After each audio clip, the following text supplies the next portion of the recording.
What if the soft creak of a castle door was the last thing you ever heard? What if history's darkest secrets could cradle you into the sweetest slumber? Tonight, dear listener, we're not here to jolt you awake with thunderous revelations. Instead, we'll weave 4 tales of danger, power, mystery, and siegecraft in a voice as gentle as a summer breeze. Lean back, close your eyes, and imagine a flickering torch casting dancing shadows on cold stone walls. In a few moments, you will meet the silent figures who slipped through midnight corridors with daggers hidden beneath velvet cloaks. You will trace the ivory coils of a snake goddess whose whispers shaped empires. You will wander the frescoed halls of a palace so labyrinthine that every corner held a secret, a myth, or a lurking monster. And you will stand beyond the walls of a besieged city, listening to the thunder of trebuchets and the sigh of ancient stones. These stories are not told to shock you awake with horror, but to lull you into the gentle arms of history, where every hushed footstep and distant echo invites you to drift deeper into dreams. Here's what lies ahead. Midnight assassins of the medieval world, silent figures who turned darkness into their fiercest ally, Queen Myrtle of Macedonia, a snake goddess whose prophecies swayed empires, the labyrinthine palace of Knossos, frescoed, halls hiding a beast born of hubris. Siegecraft. Through the ages, the thunderous engines that brought mighty walls to their knees. By the end of this journey, your eyelids may grow heavy, your breath slow, as the soft cadence of history carries you toward rest. So settle in. Let the echoes of the past become your lullaby. In just a moment, we'll turn the key in that ancient door and step inside. Welcome to Boring History for Sleep, where even the darkest chapters can soothe a restless mind. Imagine stepping into a narrow, winding alley whose uneven cobblestones glisten with dew under a pale crescent moon. Lanterns hung on iron brackets sputter softly in the slight breeze, casting trembling pools of golden light that fade into deep shadows beyond. You can almost hear the whisper of fabric as a hooded cloak brushes against damp stone, the faint scrape of leather boots searching for solid footing. Every breath tastes of cold night air, laced with the faint tang of smoke from distant taverns. In this hushed world, one misstep could betray you. The walls themselves seem to lean in, their ancient mortar echoing the softest sound. Perhaps the distant drip of water, or the muted murmur of voices slipping through closed windows. Candle flames dance in curtained rooms, oblivious to the danger that prowls outside. Somewhere ahead, a lone rider's silhouette pauses beneath a crenellated gate, sentry's spear at rest as he glances down the street, unaware of the silent shadow slipping behind him. What would you feel, knowing that a single unseen presence glides just beyond your sight? How would your heartbeat change if you sensed, rather than saw, the cold steel of a dagger traced in moonlight, its blade honed so finely that it hums against the air itself? And what of the small glass vial nestled at the assassin's belt, filled with a clear liquid drawn from night-blooming flowers and poisonous berries? Pause here for a moment. Let your senses drink in the chill and the tension of this midnight stage. The world holds its breath, caught between the lamplight and the void. You are both spectator and participant in a tableau of deadly grace. As you lean in, listen for the soft click of a hidden latch being released, the nearly silent hiss of steel slipping free from its sheath. Now imagine that steel more closely. The dagger's blade is forged from the highest grade iron, tempered in a secret forge beneath a mountain's fire. Its edge, so meticulously ground, catches moonlight in a silvery gleam that seems almost otherworldly. The hilt is wrapped in dark leather, oiled to a satiny smoothness, so that it fits perfectly, instinctively, into a single, sure grip. At the very pommel, a tiny notch holds a crushed pearl, ground into powder and pressed into a resin that functions as both seal and subtle weapon. If the blade draws blood, the victim never knows whether the wound or the poison seeping from the metal killed them. But steel alone does not make the assassin. in a damp cellar somewhere, away from prying eyes. The ritual of poison making unfolds like a dark alchemy. Hands gloved in oiled hide sift through dried petals of nightshade, as pale as ghostly fingers, and night-blooming iris, whose roots exude a toxin potent enough to still the heart. Under the glow of a single lamp, belladonna leaves are crushed, with pestle and mortar releasing their toxic fumes in a cloud of acrid sweetness. Wolfsbane, known to cause terrifying hallucinations, crumbles into a fine yellow powder that drifts like pollen. Each ingredient is weighed on a set of brass scales, calibrated to fractions of a gram, because too little means failure. Too much invites death for the poisoner as well. The powders are blended into oils extracted from poppies and hemlock, then filtered through cloth spun by unknowing villagers, its warp and weft trapping impurities while passing the lethal essence. Finally, the mixture is sealed in tiny vials of dark glass, painted with symbols that only a trusted few can decipher. A single drop on a wine goblet is enough to slumber a noble for hours, or permanently silence him without raising suspicion of foul play. Think of the courage, or the desperation, it takes to carry such objects. How does one awaken each morning, knowing these tools lie heavy against the skin? The street lamps flicker, the fog drifts in, and somewhere beyond the next corner, fate waits on a blade's edge. In this world, every shadow is both ally and adversary, and every breath could be the last. Let the chill of that thought settle in your bones as you prepare to follow our assassin deeper into the night, where silence is a weapon and poison is a promise. Steel and venom. These are the twin lifeblood of every midnight assassin. Picture the assassin's belt, heavy at the hip, lined with pouches of sharpened steel and tiny vials of liquid so lethal it glimmers like mercury in the moonlight. Each piece of equipment is the result of painstaking craftsmanship and dark expertise. First, consider the dagger. Not the clumsy cut and thrust blade of a common foot soldier, but a specialist's tool. Blade barely 3 inches long, expertly forged from folded iron that's been quenched and tempered to a near indestructible edge. Run your fingers, carefully, along its spine, and you'll feel a subtle bevel, a whisper of metal removed to give balance, allowing the blade to sail through the air with uncanny speed. The hilt is wrapped in fine-grained leather, the kind so smooth it seems alive beneath the fingers, absorbing sweat and giving a rock-solid grip, even when the hand trembles with adrenaline. But the real secret isn't steel, it's poison. In a candlelit chamber far from prying eyes, the assassin becomes an alchemist. Imagine a long wooden table cluttered with dried leaves, crushed berries, and dusty powders. There, under an oil lamp's flicker, belladonna berries are painstakingly sorted, the round, shiny drupes discarded if blemished, because a single spoiled berry can spoil an entire batch of toxin. The good berries are dried, then ground in a mortar so old that its stone surface is worn smooth by centuries of use. Each rotation of the pestle releases an acrid, almost sweet perfume that clings to the skin.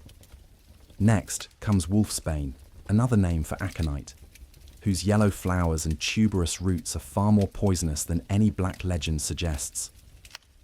A pinch of this powder, mixed into the belladonna, induces a feverish delirium in the victim. Visions of beasts with glowing eyes, limbs turned to lead, heartbeats stuttering until it yields to silence. The assassin measures each handful on gleaming brass scales, calibrated in grain weights, units so precise that the difference between life and death can be a single grain. These powders are then steeped in oils drawn from hemlock and poppy seeds. The assassin pours the oil over the crushed botanical blend, and the concoction bubbles and steams in a small cauldron until the liquid runs clear and ominous. It is then strained through layers of linen, cloth woven by peasants who have no inkling of the deadly extract they help to filter, and finally sealed in glass vials stained with soot to hide their contents. Tiny runic marks in silver paint identify each poison's potency. A single dot for a heart-stopping dose, a double stroke for slow paralysis, yet not every kill relies on toxins alone. Throwing knives, coated with a lighter concentration of poison, are carried for distance shots, silent projectiles that catch a target unawares. The assassin practices in secret courtyards, hours spent honing aim, balancing throw strength, and ensuring the poison coat doesn't flake off mid-flight. There are stories of targets found hours later, clutching their wounds and gasping as the toxin took its merciless toll. And then there are the solutions for those rare moments when stealth is compromised. Irritant powders masked as tobacco, designed to blind guards temporarily. Stinging nettle extracts smeared on doorknobs to induce crippling pain at first touch. Even hair oils infused with soporific camphor to lull a sleeping guard into deeper, harmless slumber. Each tool, each poison, is an extension of the assassin's will, crafted not for glory, but for a single, final purpose. Now pause and imagine the belt itself, the soft clink of steel as the assassin shifts, the almost inaudible tinkle of glass on glass as vials nestle together. Feel the weight of those instruments, and think of the resolve it takes to load a dagger with poison, to press its cold tip against a noble's neck as lamplight dances on tapestry-lined walls. This is a world where science and brutality merge, where each death is engineered with meticulous care.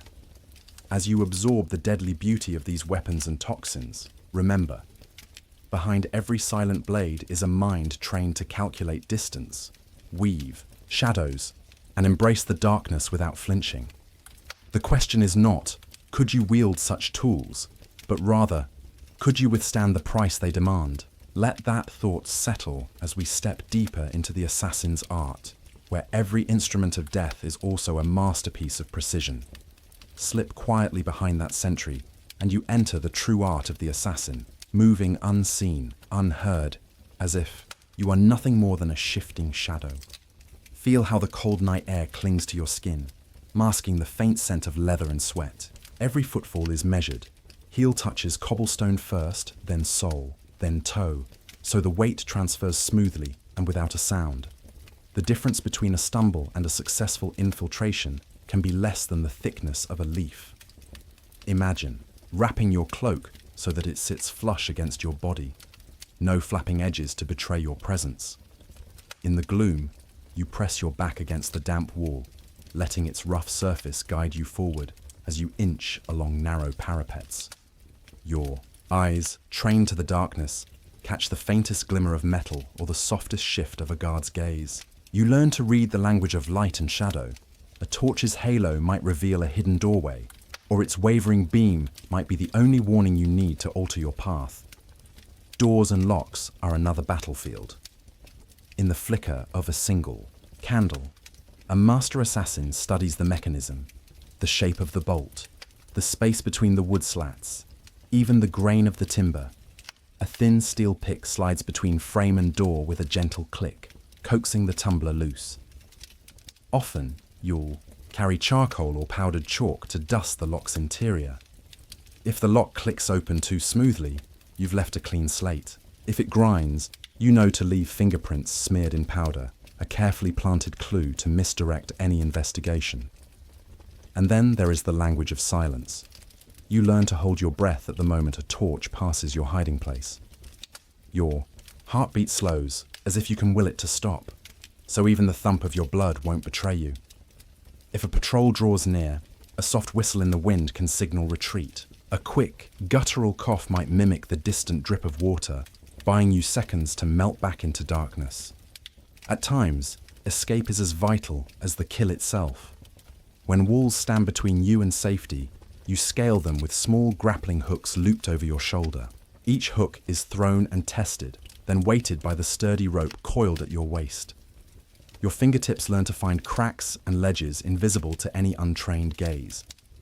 And if a chase ensues, you carry a handful of caltrops, tiny iron spikes, scattered behind you to slow pursuers, each one perfectly sharpened and balanced to lodge in leather soles and horse hooves alike. The assassin's greatest ally, however, is uncertainty, a silenced bell, a whisper that drifts down a hallway, the sudden flap of a loose shutter, all become tools to unsettle guards, to make them doubt what they saw. By the time they realize there is something to fear, you are already gone, leaving. Only questions in your wake. Where did they vanish? What ghost slipped through these halls? As you learn these techniques, you understand that true mastery lies not in violence, but in invisibility. To be unseen is to be invincible. Let the hush of your own breath guide you into the depths of this craft, where every method is practiced 1,000 times and every skill is honed to perfection. In the next moment, we will explore the razor's edge of failure, how a single miscalculation can shatter the silence and condemn an assassin to a fate far darker than the night itself. Nights, embrace can turn deadly when a single breath betrays you. Imagine the dagger's tip trembling as it slides through the silk of a noble's sleeve, only to find the target awake, eyes snapping open in alarm. In that instant, the assassin's world narrows to one blade, one heartbeat. Misjudged distance by a fraction, and the blade skims bone instead of severing an artery. A muffled cry shatters the night, summoning guards who flood the corridor like a tide. Failure is not an abstract concept. It is iron chains, harsh torches, and the rasp of torture devices hidden in damp dungeons. If captured, the assassin may find himself bound on a rack, every joint stretched beyond its natural angle, while sinews tear and burn with excruciating protest. Or perhaps he is thrown into a windowless cell, left to rot in darkness while rats gnaw at the ankles of those whose screams have long since faded. Legal punishment in medieval courts was as brutal as the act of assassination itself. The scaffold awaited traitors and murderers alike. First, the public humiliation of stocks or pillory, where neighbours spat curses and stones. Then, the slow, deliberate draw of a sword across a prisoner's throat. In some regions, the condemned were broken, on the wheel, limbs shattered by an iron cudgel before the executioner delivered the mercy stroke. Such spectacles were meant to deter others, yet they also fed the assassin's legend, whispered by tavern patrons and street vendors. But the true horror lies in the unknown consequences. A poisoned goblet intended for one victim might pass through, many hands before its effects fully manifest. A lord could collapse mid-feast, clutching his chest. A guest 2 tables away might succumb hours later, confused and weak. Investigations often pointed to food spoilage or divine wrath, leaving the assassin unmasked, but burdened by the knowledge that innocent lives can become collateral. How does one live with the uncertainty of unintended death? Even among fellow killers, suspicion breeds paranoia. Secret guilds enforce strict oaths. Break them, and the penalty is death delivered by your own brethren. An assassin who lingers too long after a job might find poisoned wine waiting at his next rendezvous. A grim reminder that loyalty in this trade must be earned anew with every completed contract. Trust is measured in blade's length. Alliances shift like the wind, and a whispered betrayal can travel faster than a courier's horse. Then there is the weight of reputation. News travels slowly in the dark, carried by murmurings in back rooms and coded letters etched on wax seals. A successful mission may grant anonymity, or it may make you infamous. Wanted posters with crude sketches of your hooded silhouette could adorn city gates weeks later, offering princely rewards for information leading to your capture. Suddenly, every roadside inn becomes a potential trap. Every new face a chance for betrayal. For those who survive capture and punishment, exile is sometimes granted in lieu of death, a fate that carries its own cruelty. Stripped of identity and homeland, the assassin wanders foreign lands under a false name, forever looking over his shoulder. He cannot taste the sweet relief of returning home, cannot rest in familiarity. Instead, he lives in perpetual flight, burdened by the knowledge that setting foot in any city might spell his end. And yet, despite these perils, the profession endures. Why? Because power bought in blood is instant and unchallenged. A single, successful strike can topple a tyrant, shift alliances, or secure fortunes undreamt of by honest labor. Patrons who survive the night owe everything to the assassin's silence. They enrich him beyond measure: gold, land, titles, if he proves worthy of their trust. Still, every coin has two faces. The assassin's wealth can isolate him. Friends vanish, heirs wary of his tainted fortune, clergy shun him at the altar, parish priests refuse last rites fearing defilement. No blessing, no absolution, only the cold comfort of coin and the colder embrace of night. As the moon dips low, casting long shadows against ancient stone, the assassin weighs his choices: to strike again, risking capture and exile; to retire, haunted by ghosts of those he could not spare; or to vanish altogether, erasing his own story from history's ledger. But even that final choice carries risk: rumors of a forgotten grave, bones mingling with the soil, a whisper of a life that ended before its time. Pause now and feel the tension coiled in your chest, the knowledge that in this world, failure is more than death. It is an irrevocable unraveling of body, mind, and soul. In the next section, we will peer into the haunting aftermath of each kill: the sleepless nights, the silent screams, and the memories that poison the assassin's own heart. The blade has found its mark. The poison has taken hold. Yet the true cost of an assassin's art is paid long after the deed is done, when the darkness of night gives way to the silence of solitude. Imagine the assassin returning to a cramped room high in the city's walls, heart still hammering in triumph and terror alike. He removes the dagger from its sheath and lays it gently on a rough-hewn table, as though it were a wounded animal in need of care. His hands tremble, not from exhaustion, but from the echo of adrenaline refusing to fade. Every nerve in his body remains taut, as if expecting an ambush that will never come. He pours a single cup of watered wine and presses it to his lips. The liquid is lukewarm, and he drinks slowly, willing each swallow to still the pounding in his chest. Yet sleep does not come.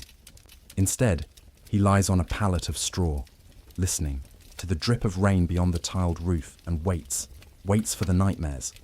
When they come, they arrive as whispers: the soft rustle of a cloak, the hushed gasp of a dying noble, the metallic tinkle of a vial shattering on stone. In his dreams, he is trapped in a hall of mirrors, each reflection showing a different victim's face. Eyes wide with betrayal, lips frozen in an eternal scream. He reaches out to touch them, but his fingers pass through mist. He wakes with a start, sweat beading on his brow, blood pounding in his ears. By dawn, even the simplest tasks become fraught with peril. The baker's boy delivers fresh loaves, and for an instant, the assassin sees the ghost of a young page, straw stars in his hair, falling limp beneath the poison meant for a lord. He flinches at the crack of a dropping loaf, as though the world itself has turned on him. Hands shaking, he washes his face in cold water, watching the ripples distort his reflection in the basin. Who is this man with hollow eyes and a soul weighed down by death? When he ventures into public again, perhaps to collect his reward or to find a new contract, every passerby seems a threat. A curt nod from a merchant becomes a challenge. A child's laughter in the street echoes like a mockery of his own stolen peace. He wears a simple mask of courtesy, but beneath it, nerves fray like old rope. He starts to carry mourning tokens, a sprig of nightshade tucked inside his coat, a charmed talisman carved from bone, anything to ward off the shadows he carries within. And yet, there are times when conscience breaks through even the thickest armor of indifference. The assassin hears of a widow whose husband fell in the wrong place at the wrong time. Caught in the crossfire of a poisoned feast he never meant to attend. He sees her tears in his mind's eye, feels her grief settle in his chest like a stone. He wonders briefly whether redemption exists, and then he pushes the thought away, for to indulge it is to admit weakness, and weakness invites death. At night, when the moon rides high, he walks the ramparts alone. He traces the path of his blade in the air, practicing the same flick and slice that has ended lives. But now the motion feels hollow. a cruel parody of purpose. He speaks to the wind, soft incantations to unseen ghosts. "Forgive me," he whispers. "I did what I had to do." The only answer is the sigh of the breeze and the distant cry of an owl. Over months, and sometimes years, this cycle repeats. A new victim, a new commission. Each success carves a deeper channel in his mind, a scar that no salve can heal. He learns to swallow dread along with each calculated heartbeat, until emotion becomes a foreign currency he cannot spend. Yet each kill leaves a residue of remorse, clinging to him like ash. In rare moments of clarity, he questions the path he chose. He imagines laying down cloak and dagger, finding peace as a farmer's son or a fisherman's apprentice. But the world he knows offers no such escape. Too many debts to collect, too many whispers to silence. He is bound to the shadows as surely as they are bound to him. So the assassin presses on, haunted, hollowed, and always listening. Listening for the drip of blood on stone, the faintest creak of a door, the distant murmur of a life slipping away.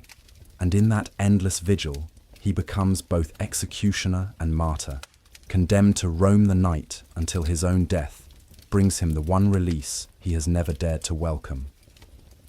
Let that final thought rest in your mind as we leave behind the assassin's world. His story is one of precision and power, but also of loss and longing. A reminder that the darkest crafts demand the highest price. In our next chapter, we journey from secret killings to whispered courts, where a queen's power blossoms among living serpents and prophecies. Let your breath steady now, and prepare to follow Queen Myrtle into her temple of shadows. Long before Myrtle claimed her throne, rumor and reverence swirled around her earliest days like a cloak of mist.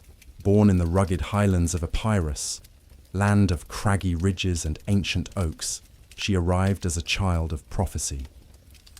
Tales whispered that on the night of her birth, a silver bolt of lightning split the skies above the Temple of Serpents, illuminating stone altars where coils of sacred vipers lay silent. Some swore they heard the hiss of those snakes echo across the valley, as if welcoming a new goddess into their midst. As she grew, Myrtle's fascination with serpents became legend. By moonlight, she would slip into that very temple, its pillars slick with damp and garlanded in thorny vines. Here, under vaulted arches carved with winding serpent motifs, priestesses danced barefoot, chanting in voices low and throaty.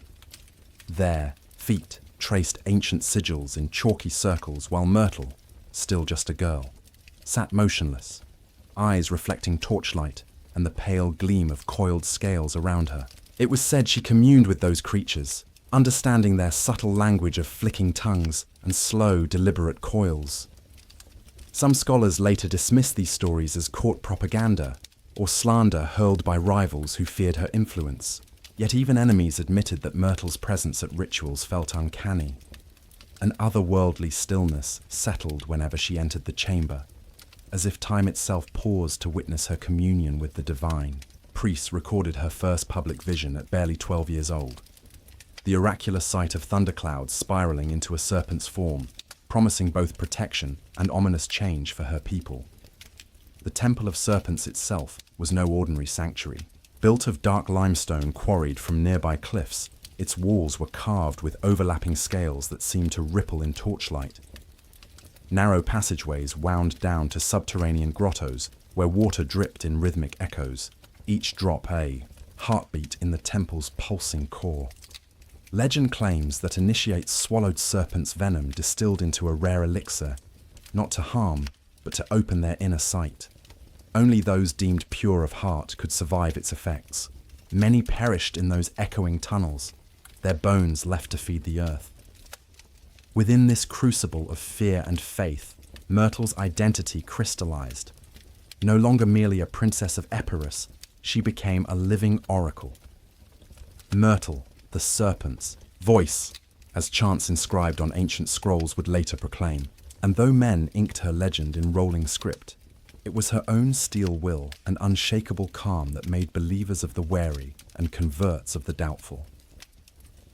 By the time she was 16, envoys from neighboring kingdoms arrived bearing gifts, gilded snake-shaped diadems, jars of sacred oils, and scrolls begging for prophecies of war or harvest. They knelt on cold stone floors, trembling as Myrtle raised a silver-tipped staff and spoke words older than any mortal king. Her voice, though soft, carried the authority of one who had conversed with the divine. Alliances formed at her feet, treaties were sealed under her gaze, yet for all her fame, Myrtle remained shrouded in mystery. No chronicler could say where her power truly originated. Some blamed ancestral bloodlines, whispering of hero kings in her veins. Others pointed to the temple's secret rites, the venomous trance that blurred the line between flesh and spirit. Perhaps it was both. Perhaps neither. What mattered was the awe she inspired. By the eve of her 20th summer, when the throne of Macedonia beckoned through marriage, Myrtle was no mere pawn of dynastic politics. She was a force unto herself, a living testament to myth made flesh. And so the stage was set. When Philip, II of Macedon, sought the union that would reshape empires, he did not simply win a bride. He entered into a covenant with a goddess in human form.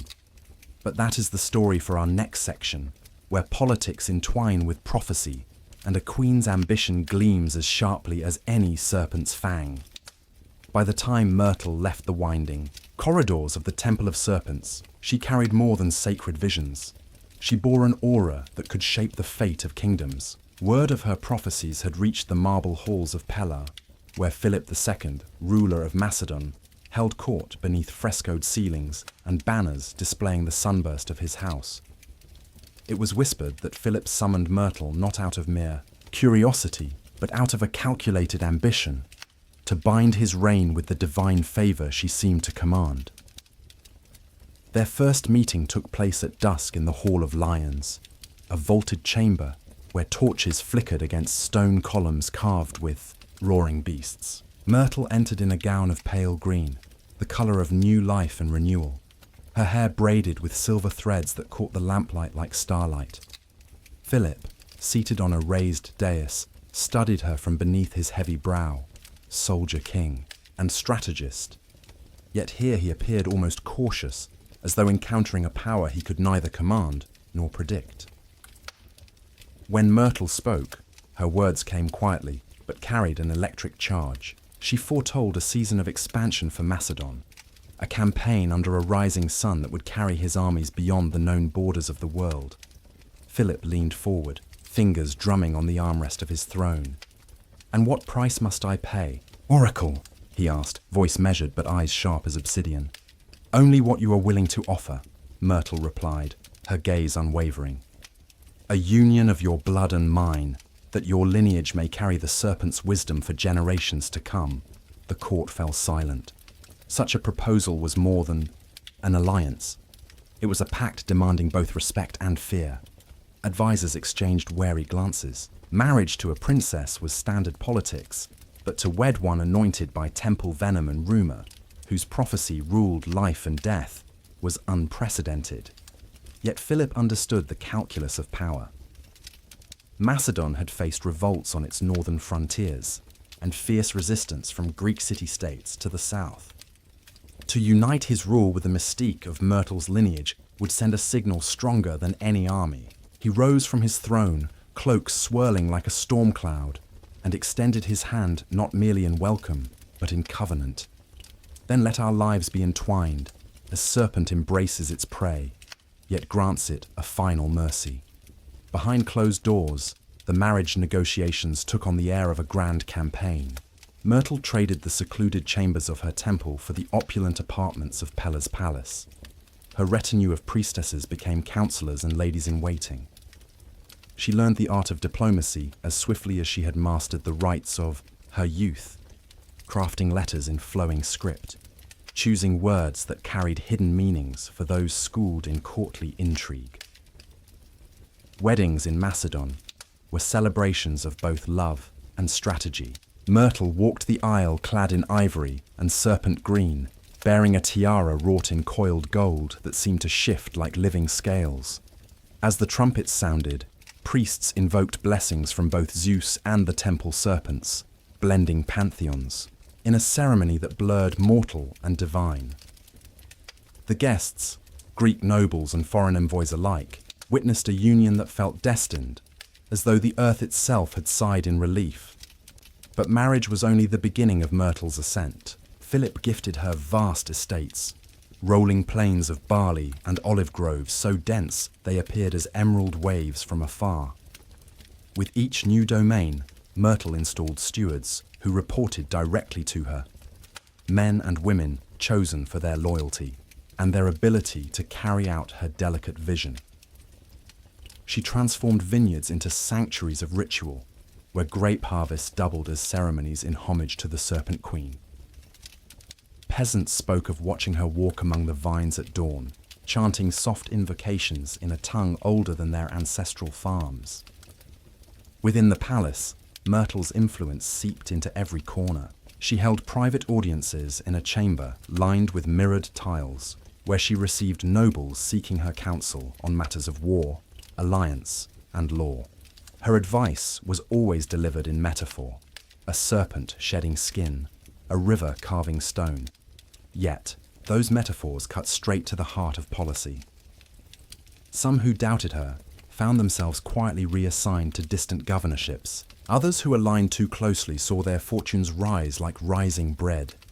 In time, it became clear that to win Myrtle's favor was to secure a powerful ally, to earn her ire, an invitation to exile or worse. As Philip's campaigns marched southward, into Thessaly and across the Aegean, Myrtle traveled behind the lines, her presence like a living talisman. Soldiers claimed they saw her snake staff glimmering in campfires at night, its silver tip reflecting both moon and torchlight.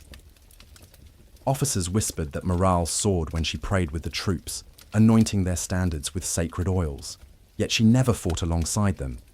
Her battlefield was one of symbols and belief, where the faith of thousands shaped the outcome of battles more surely than any phalanx. Moments of crisis tested her political mastery.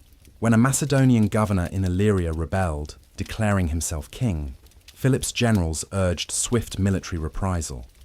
Myrtle counseled restraint. She instructed envoys to bribe the governor's inner circle with grain shipments and marriage proposals for his daughters. Within weeks, the rebellion collapsed without a blade drawn. The governor exiled under terms that preserved dignity and prevented martyrdom. Philip lauded her strategy as peace more potent than any spear. Behind closed doors, their partnership was a tightrope walk. Philip's temper flared when court factions plotted against Myrtle, and she, in turn, maneuvered discreetly to protect her own interests, securing alliances through carefully arranged betrothals for her kin and silent transfers of land to loyal supporters. Their marriage was a tapestry woven of love's loyalty, ambition's fire, and strategy's cold pragmatism. By the time their first child was born, a son destined to inherit both Macedon's throne and the temple's blessings, the union had achieved its purpose. Philip stood beside Myrtle in the great hall, his armor gleaming as she lifted the swaddled infant. The court cheered, banners unfurled, and a new dynasty was born, one that would carry the serpent's legacy beyond any border known to their ancestors. Myrtle's rise was not simply a tale of marriage and motherhood, but of political alchemy, turning rumor into reverence, prophecy into policy. She reshaped the court, the army, and the very soul of Macedon, proving that true power often lies not in force of arms, but in the quieter arts of persuasion, perception, and presence. In the next section, we will explore how Myrtle solidified her divine image among the people, transforming from queen to goddess in the eyes of her subjects, and commanding respect that transcended any mortal throne. It was during the Festival of Coils, beneath a sky alight with countless torches, that Myrtle's transformation from queen to living deity became unmistakable. The streets of Pella teemed with expectant crowds, farmers, artisans, nobles, all drawn to witness the spectacle that blurred the line between mortal and divine. At the festival's center stood a vast dais draped in emerald green cloth, embroidered, with golden serpents whose scales caught the firelight like rippling water. There, Myrtle appeared, clad in a gown of iridescent silk that shifted between pale jade and deep forest green as she moved, as though the fabric itself were alive. Her headdress was a marvel. Coiled gold bands fashioned into the likeness of intertwining snakes, their jeweled eyes flickering with rubies and emeralds. Each scale was individually hammered, polished, and engraved with sigils of protection and prophecy. As Myrtle raised her arms, the crowd fell silent, the only sound a hushed murmur of reverence. From hidden alcoves, priestesses unfurled banners painted with scenes of her past visions, serpent clouds spiraling through stormy skies, monumental victories won without bloodshed, harvests rippling under her blessing. When she spoke, her voice carried across the plaza like a gentle wind before a storm. "Children of the land," she began, "we gather not merely to honor our past, but to forge our destiny." With each carefully measured word, she wove images in the minds of her listeners: fields lush with grain, cities shining under marble pillars, and armies advancing under banners crowned by serpent heads. Her cadence rose and fell like water over stones, drawing the assembly into a collective heartbeat. Central to this display was the ritual of the serpent's kiss. Myrtle knelt before a coiled viper, an alabaster serpent bred for its serene temperament. Resting in a silver bowl of perfumed water, attendants murmured softly as Myrtle extended her hand, allowing the serpent's tongue to brush her palm. The crowd inhaled a collective breath, a simple gesture, yet loaded with meaning. It declared her fearless communion with creatures feared, by most, a tangible proof that she alone bridged the realm of men and gods. In the days that followed, Myrtle's courtiers orchestrated pageants throughout the city. Markets shut at midday so that dancers, dressed in scaled tunics and carrying bronze staffs topped with serpent heads, could process through the streets. They enacted legends of Myrtle's childhood visions, how she tamed a rampaging basilisk in her youth, or how her song once lulled a nest of vipers into peaceful slumber. These dramatizations, performed with graceful precision, cemented her legend in the popular imagination. Coins minted for the festival bore her likeness, a profile framed by cascading hair that morphed into snake coils. Even the common folk, peasants, and laborers spoke of seeing her image in every glint of polished bronze or flicker of flame. Merchants sold small talismans depicting her crowned head, believed to bring protection against storms, plagues, and enemy blades. Wine merchants infused their vintages with a drop of oracle's oil, claiming it carried Myrtle's blessing into each cup. But Myrtle's divine image was more than spectacle. It was a carefully nurtured tool of statecraft. In private audiences, she often appeared in a more restrained veil of deep green, yet still bore a single serpent-shaped brooch at her shoulder. When petitions arrived, requests for land grants, legal pardons, or military aid, she would receive them under a canopy embroidered with serpentine patterns, its poles carved from yew wood sacred to her temple. This setting framed every decision as a sacred act, elevating her judgments above mere law and into the realm of divine mandate. Foreign envoys, too, came to understand that to meet Myrtle was to gaze upon something greater than a monarch. Ambassadors from Egypt's Ptolemaic court remarked on the hypnotic quality of her speech, comparing it to the hypnotic dance of moonlit. Waves, kingdoms in distant lands recorded tales of her presence. In one account, a Berber envoy claimed that even the desert wind seemed to shift to follow her passage, gathering the faint scent of night-blooming jasmine from her cloak. Not all reactions were reverent. Skeptics whispered that Myrtle's divinity was a crafted illusion. Court wizards mixed oils that subtly altered torchlight, and stagehands manipulated shadows to create the appearance of serpents flickering across palace walls. But such murmurs only fueled her mystique. The more some dismissed her as charlatan, the more others clung to the belief that her power was real. Doubt became as much a tool as devotion, ensuring that no one could ever be entirely certain where truth ended and legend began. The pinnacle of her divine image came on the eve of the harvest eclipse, when a rare lunar shadow swept across the sun. On that night, Myrtle led a midnight procession to the Temple of Serpents, winding through silent gardens lit by phosphorescent moss. Dressed in black and jade, she carried a bowl of consecrated oils and sprinkled them over the sculpted snakeheads that lined the temple walls. As the eclipse unfolded overhead, the temple seemed to pulsate with living energy.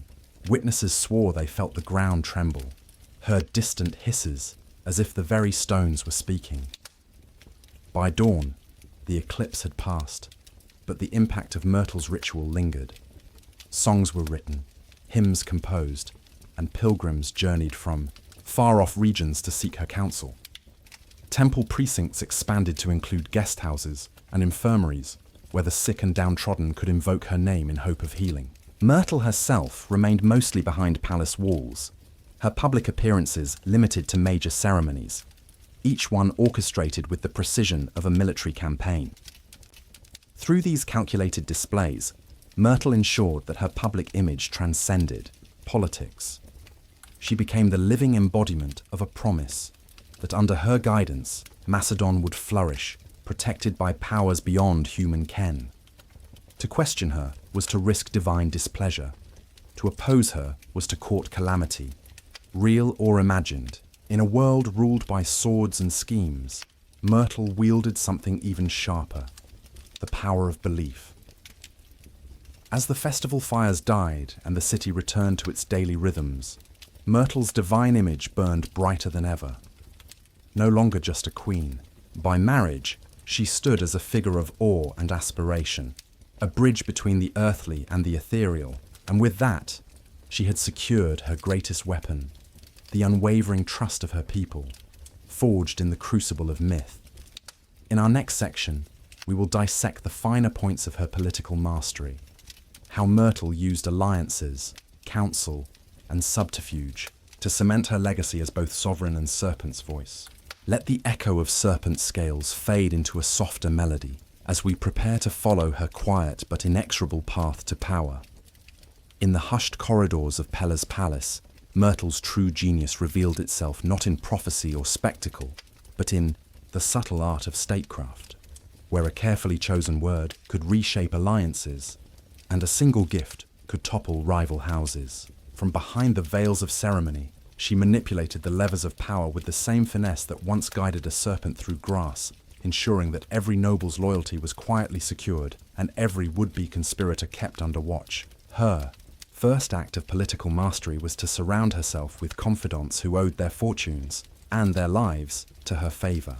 Young Lord Darius of Amphipolis arrived at court burdened by his family's debts and resentful of Philip's heavy hand in local affairs. Within days of his audience with Myrtle, he was granted stewardship over 10,000 acres of olive groves, his indebtedness erased and his pride restored. In return, Darius pledged his soldiers to her private guard, an elite force sworn not only to Philip, but directly to the Queen. By the time the gossip reached Philip, Myrtle had secured both land and men without ever lifting a sword.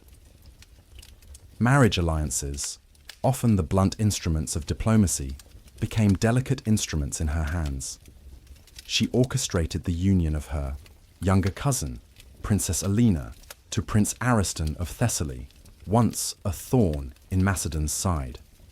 Instead of open conflict, Myrtle dispatched emissaries bearing gifts of embroidered silks and jars of temple oils, each item inscribed with secret blessings. Ariston agreed to marriage, and his army marched instead at Philip's command against Persia, their banners flying under the joint aegis of Macedon and Epirus. Yet Myrtle's greatest bargaining chip lay in information. Whispered secrets gleaned from court poets, captured envoys, and even intercepted letters. In private councils, she would name-drop a planned revolt in Thessalonica or an Athenian plot to restrict Macedon's grain imports, presenting Philip with precise intelligence before it reached his generals. The king learned to trust her briefings, implicitly knowing that every rumor she shared carried the weight of verification by her network of spies. Her networks extended beyond the palace walls. In distant corners of the realm, Myrtle maintained correspondence with merchants and ship captains, using coded ciphers embedded in trade manifests. A shipment of amphorae labeled olive oil might conceal messages about troop movements. A caravan of dyed fabrics could hide intelligence on rival armies massing at border passes.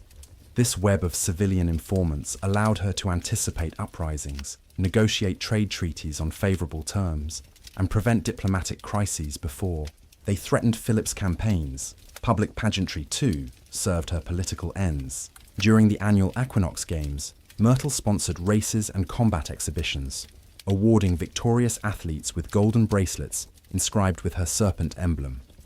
These tokens, once coveted as marks of honor, became subtle reminders of her beneficence and of the debt owed by every champion and their kin. By the end of the festival, even minor city-state leaders sought her patronage, hosting banquets in her name and pledging fealty in whispered oaths. When crises arose, Myrtle's council often leaned toward finesse over force. In Cyrene, a vital grain supplier, riots broke out after a poor harvest and price gouging by local magistrates. Philip's generals clamored for a show of military strength. March troops, seize storehouses, impose martial law. Myrtle argued differently. She dispatched her most trusted envoy, a soft-spoken noblewoman, fluent in local dialects, bearing chests of festival wine and sacks of temple grain. The envoy organized free games in the marketplace and oversaw the distribution of food to starving families. Within a week, the unrest subsided. Magistrates who resisted were quietly discredited by pamphlets praising Myrtle's compassion, and the city's loyalty to Macedon deepened. Even in her husband's military councils, Myrtle's influence was keenly felt. When strategists debated whether to press an assault on a fortified city or to starve it into surrender, she reminded them of the human cost. Stone walls may fall, but starved souls become embittered subjects. Her advice led to a negotiated surrender of Amphalcus, where the defenders laid down arms in exchange for safe passage, and later became allies when Macedon needed local guides. Philip himself acknowledged that Myrtle's approach had saved countless lives and secured revenues that a drawn-out siege would have ravaged. Behind every meal served in the royal banquet hall lay another facet of her design. Dishes were prepared, with herbs imported from distant lands. Guests from Caria received plates flavored with bitter rue, symbolizing the bitterness of rebellion. Delegates from Boeotia were offered honey-sweet pastries, signifying the reward for loyalty. These culinary messages were subtle, yet unmistakable to anyone versed in court custom. A toast raised in her honor sealed agreements as effectively as any signed parchment. Myrtle also mastered the delicate balance between generosity and restraint. When wealthy citizens offered her gold and trinkets, she accepted only tokens that carried personal significance, perhaps a ring handed down through generations, or an ancestral tapestry depicting a legendary battle. She would display these gifts sparingly in her private chambers, ensuring that every object became a story, a lesson in loyalty rewarded. Excess flattery or bribes that lacked authenticity were politely declined, a gesture that spoke louder than worded refusals. Perhaps her most daring political maneuver involved the neighboring city-state of Ephesus, long chafing under Macedonian influence. A local faction plotted to replace Ephesus's pro-Macedon council with an anti-foreign regime. Myrtle learned of the plot through her merchant spy network and acted swiftly. She arranged for a sumptuous festival in honor of Artemis, Ephesus's patron deity, funded by Macedon but organized by local priests. The celebration was so lavish that the rebellious councillors found themselves overshadowed and outmaneuvered. Their calls for revolt were drowned out by hymns to Artemis and speeches praising Macedon's respect for local traditions. In the aftermath, the Civic Assembly voted unanimously to reaffirm treaties with Pella. Despite her successes, Myrtle was never immune to opposition. Jealous courtiers spread rumors of her ambition, accusing her of plotting to usurp the throne upon Philip's death. To counter these whispers, she staged a public vow of fidelity. In the great hall, before the assembled court, she placed her hand on Philip's sword, an emblem of his kingly power. and swore never to betray the dynasty she had helped forge. The gesture, ancient in symbolism, quelled rumors and reinforced the perception of an inseparable royal partnership. As her reputation grew, so did her legacy. By the time she convened the Council of 12 in the palace's mirrored chamber, the 12 most powerful nobles who advised Philip, her words carried unparalleled weight. She chaired sessions with composed authority, guiding debates with questions that led participants to their own conclusions. When decisions were recorded, one scroll noted simply, "As the Queen nodded, consensus followed." Through these layers of influence, alliances of marriage, webs of intelligence, public ritual, and the careful weighing of mercy against might, Myrtle became the architect of Macedon's destiny. She proved that true sovereignty transcends the battlefield. It resides in the unseen currents of loyalty, respect, and belief. As the sun set on her era of political mastery, kingdoms far beyond Macedon's borders had come to regard Myrtle not just as a queen, but as a strategist deserving of the highest esteem. In our next chapter, we will leave the court's hushed chambers to uncover the final tale, the labyrinth of Knossos, where myth and architecture entwine in a dance of stone and shadow. Let the echoes of courtly intrigue fade now and prepare to wander marble corridors painted with ancient dreams.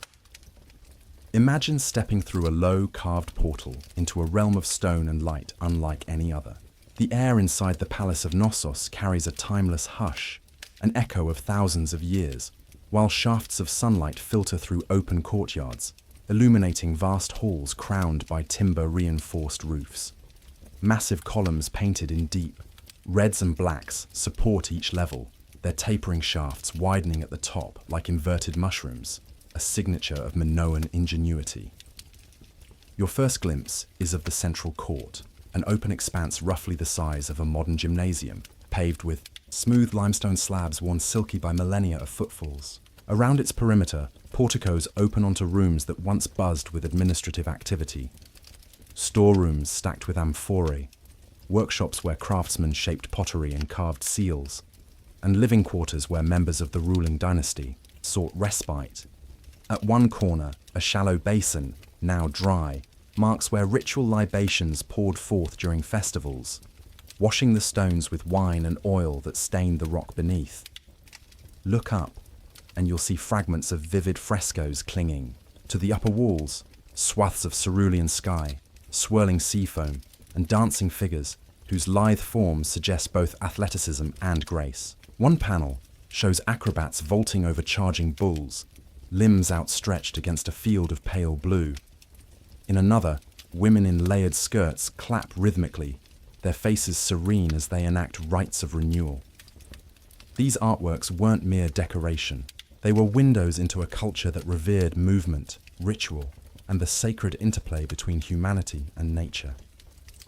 Pass through a set of double doorways and descend a short flight of steps into the Queen's Megaron, a private suite that still exudes a sense of opulence.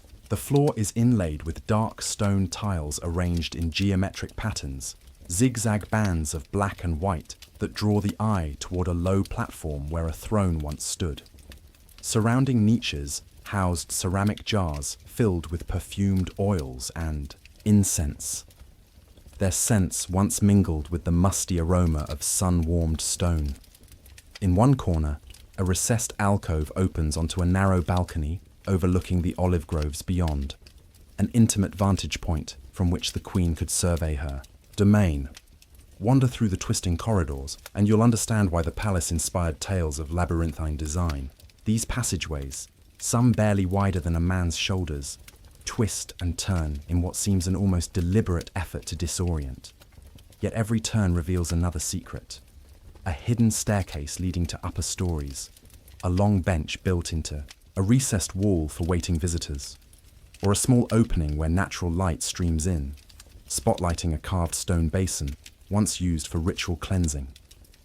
Venture deeper into the north entrance, flanked by imposing pillars carved from local stone. Here, the architecture shifts toward defense as well as ceremony. A guard chamber opens onto a broad stairway, suggesting that even the most sacred spaces required protection. Yet even this area retains the palace's hallmark elegance.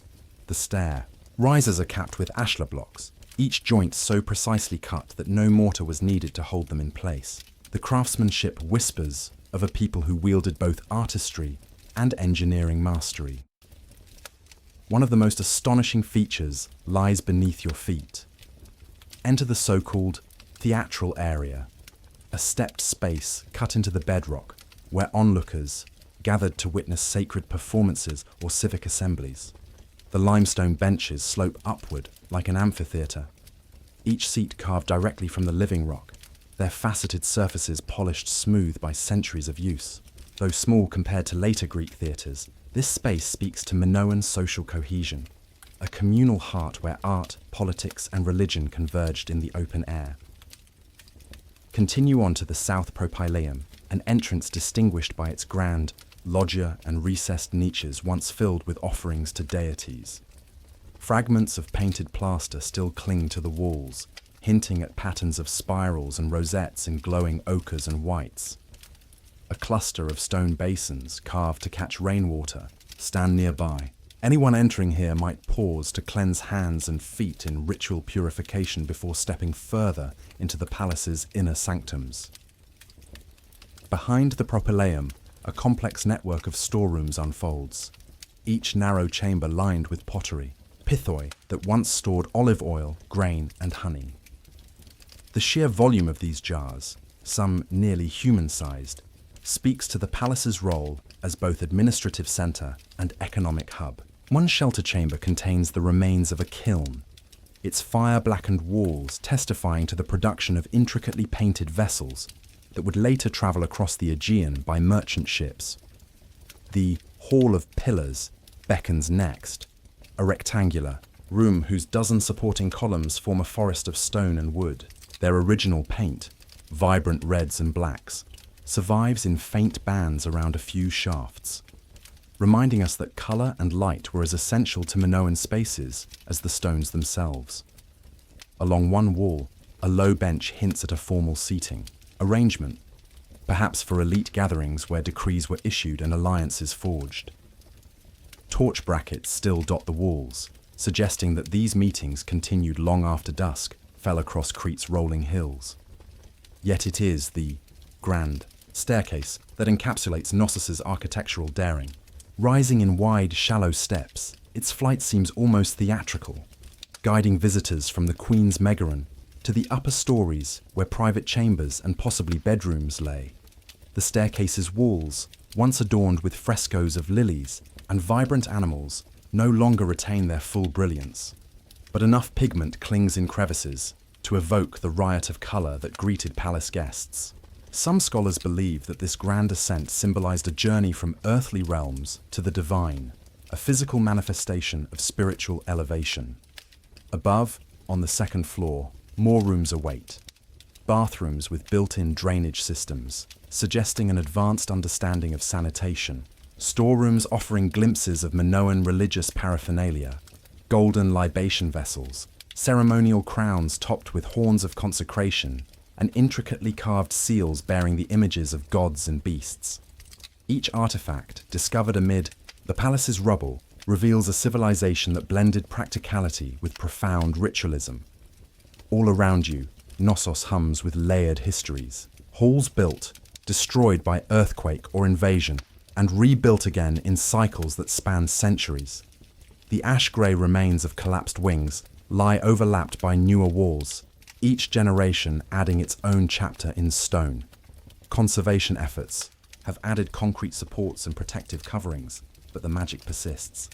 The palace remains a living tapestry woven from human ambition, artistry, and the steady hands of architects who dared to dream on a monumental scale. Stand in the Grand Court one last time as the sun dips toward the western horizon. The columns glow like embers, and the fresco fragments seem to come alive, flickering with echoes of crowded festivals and whispered councils. In the twilight, Knossos becomes more than archaeology. It becomes a testament to the brilliance of an ancient world where stone and pigment, water and flame coalesced into a palace that still speaks to our wonder centuries later. Let your breath slow and your heart settle as you leave these halls. The labyrinth of culture and creation you've traversed is a prelude to the darker tales at the palace's center. Tales of a half-man, half-beast, lurking in mythic depths, waiting for us beyond the next threshold. Imagine descending once more into the heart of Knossos, where the palace's stone corridors tighten around you like the coils of a living labyrinth. Here, amid the echoing chambers and frescoed walls, unfolds the legend of the Minotaur, a creature, half man, half bull, born of defiance and sealed away by royal decree. The story begins with King Minos of Crete, heir to Poseidon's favor. When he vied for the throne, the sea god sent him a magnificent white bull, a divine sign that Minos's rule was sanctioned by Olympus itself. But blinded by ambition, Minos could not bear to sacrifice the creature as promised. Instead, he let his greed prevail. He substituted another bull and kept the sacred beast for himself. Enraged, Poseidon cursed Minos's wife, Pasiphae, with an otherworldly craving, an irresistible desire for that very bull. In a hidden chamber beneath the palace, Pasiphae's passion led to an unholy union. From that union, blasphemous, secret, and steeped in dread, came the Minotaur, a monstrous being with the body of a man and the head of a wild bull. His roars echoed through the subterranean halls, a reminder of divine wrath and human folly.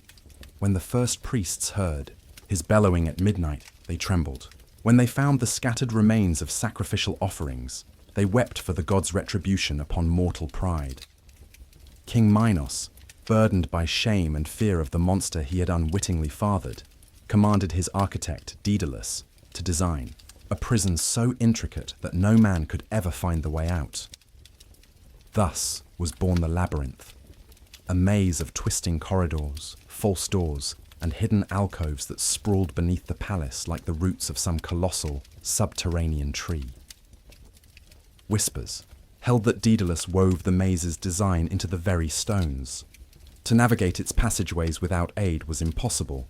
Those who entered without a guide vanished without a trace, their screams swallowed by darkness. Year after year, tribute came from Athens. 7 maidens and 7 youths, chosen by lot, marched to Crete and disappeared into the labyrinths. More. Their sacrifice was meant to appease the wrathful bull god of the sea and pacify the Minotaur's hunger. Imagine the dread of those youths, eyes wide with terror, their sandals clacking on stone, each footstep carrying them deeper into unknown turns, the torchlight shrinking until only the creature's breath and the drip of water broke the silence. Yet, myths age and heroes emerge. Enter Theseus, Prince of Athens and son of Aegeus, whose heart brimmed with courage and compassion. Vowing to end the cruelty of human tribute, he volunteered as one of the 7 youths, determined to slay the beast and free Athens from its dark obligations. Before he embarked, he won the promise of his father. If he returned victorious, he would raise white sails on his ship. If he died, black sails would bear witness to his fate. On the shores of Crete, Theseus caught the eye of Minos's daughter, Ariadne. Struck by both pity and love, she resolved to aid the Athenian prince. In the moonlit courtyard of the palace, she approached him, offering a length of red-coloured thread. "Tie this to the entrance," she whispered, "and unwind it as you go. When you have slain the monster, follow it back, and you will find your way home." With her gift in hand, Theseus crept into the labyrinth under the judgeful gaze of stone gargoyles and the faint glow of torches. The corridors pressed in, upon him, like a living organism. Each turn seemed to loop him back to where he began. He paused, heart pounding, and tied the crimson thread to a rough wall. He pressed onward until the air grew thick with the stink of animal musk and the distant pounding of hooves. Then came the terrible roar, a sound that shook the very bones of the palace above. Theseus clutched his sword, breath held as he rounded a corner into a vast chamber. There, in the torchlit gloom, stood the Minotaur. Massive shoulders heaved, dew glistening on matted fur, eyes like burning embers fixed upon the intruder. Theseus felt a thrill of fear, but it was tempered by resolve. The creature charged, horns lowered in deadly intent. and they met in a crash that shook dust from the ceiling. Steel rang against ivory as prince and monster grappled in a dance of life and death. Blade struck flesh, roar answered cry. Theseus, guided by the whispers of Ariadne's counsel, struck true. A blow aimed between the creature's ribs, where flesh was softer. The Minotaur staggered, bellowed once more, then collapsed in a great exhale that trembled the stone floor. As its life drained away, Theseus knelt, catching his breath, then sealed the beast's fate with a final stroke, an act of mercy and necessity. Unwinding the thread, he retraced his steps through the dark maze, past abandoned tokens of past sacrifices, laces of dresses torn, torches guttering in unseen niches, the lonely scrap of a lyre string vibrating as if played by ghostly hands. Each marker told a story of courage and fear, of lives cut short by the beast's savage appetite. Yet Theseus pressed on, guided by the path of red that wound behind him like a lifeline. At last, he emerged into the night air of Knossos' outer courtyard. Ariadne awaited him on a marble bench, her veil fluttering like a banner of hope. She embraced him as the first light of dawn brushed the palace walls. Together, they fled Crete, laden with treasures, golden chalices, and bull's head, rhytons, gifts from a grateful king who recognized the hero's valor. Theseus raised white sails on his ship, a signal that hope had triumphed over terror. In the centuries to follow, the Minotaur myth would weave itself into every layer of Western storytelling.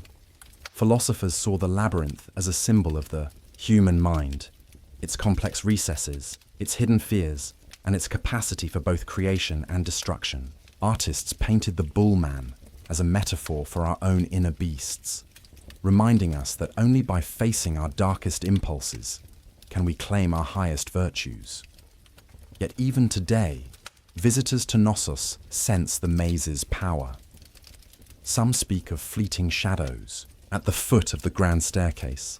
Others claim a shiver runs down their spine in the north entrance corridor, as though the palace itself remembers the Minotaur's roar. Archaeologists debate whether Daedalus's design was functional, ritualistic, or simply the unconscious expression of a culture obsessed with cycles of rebirth and sacrifice.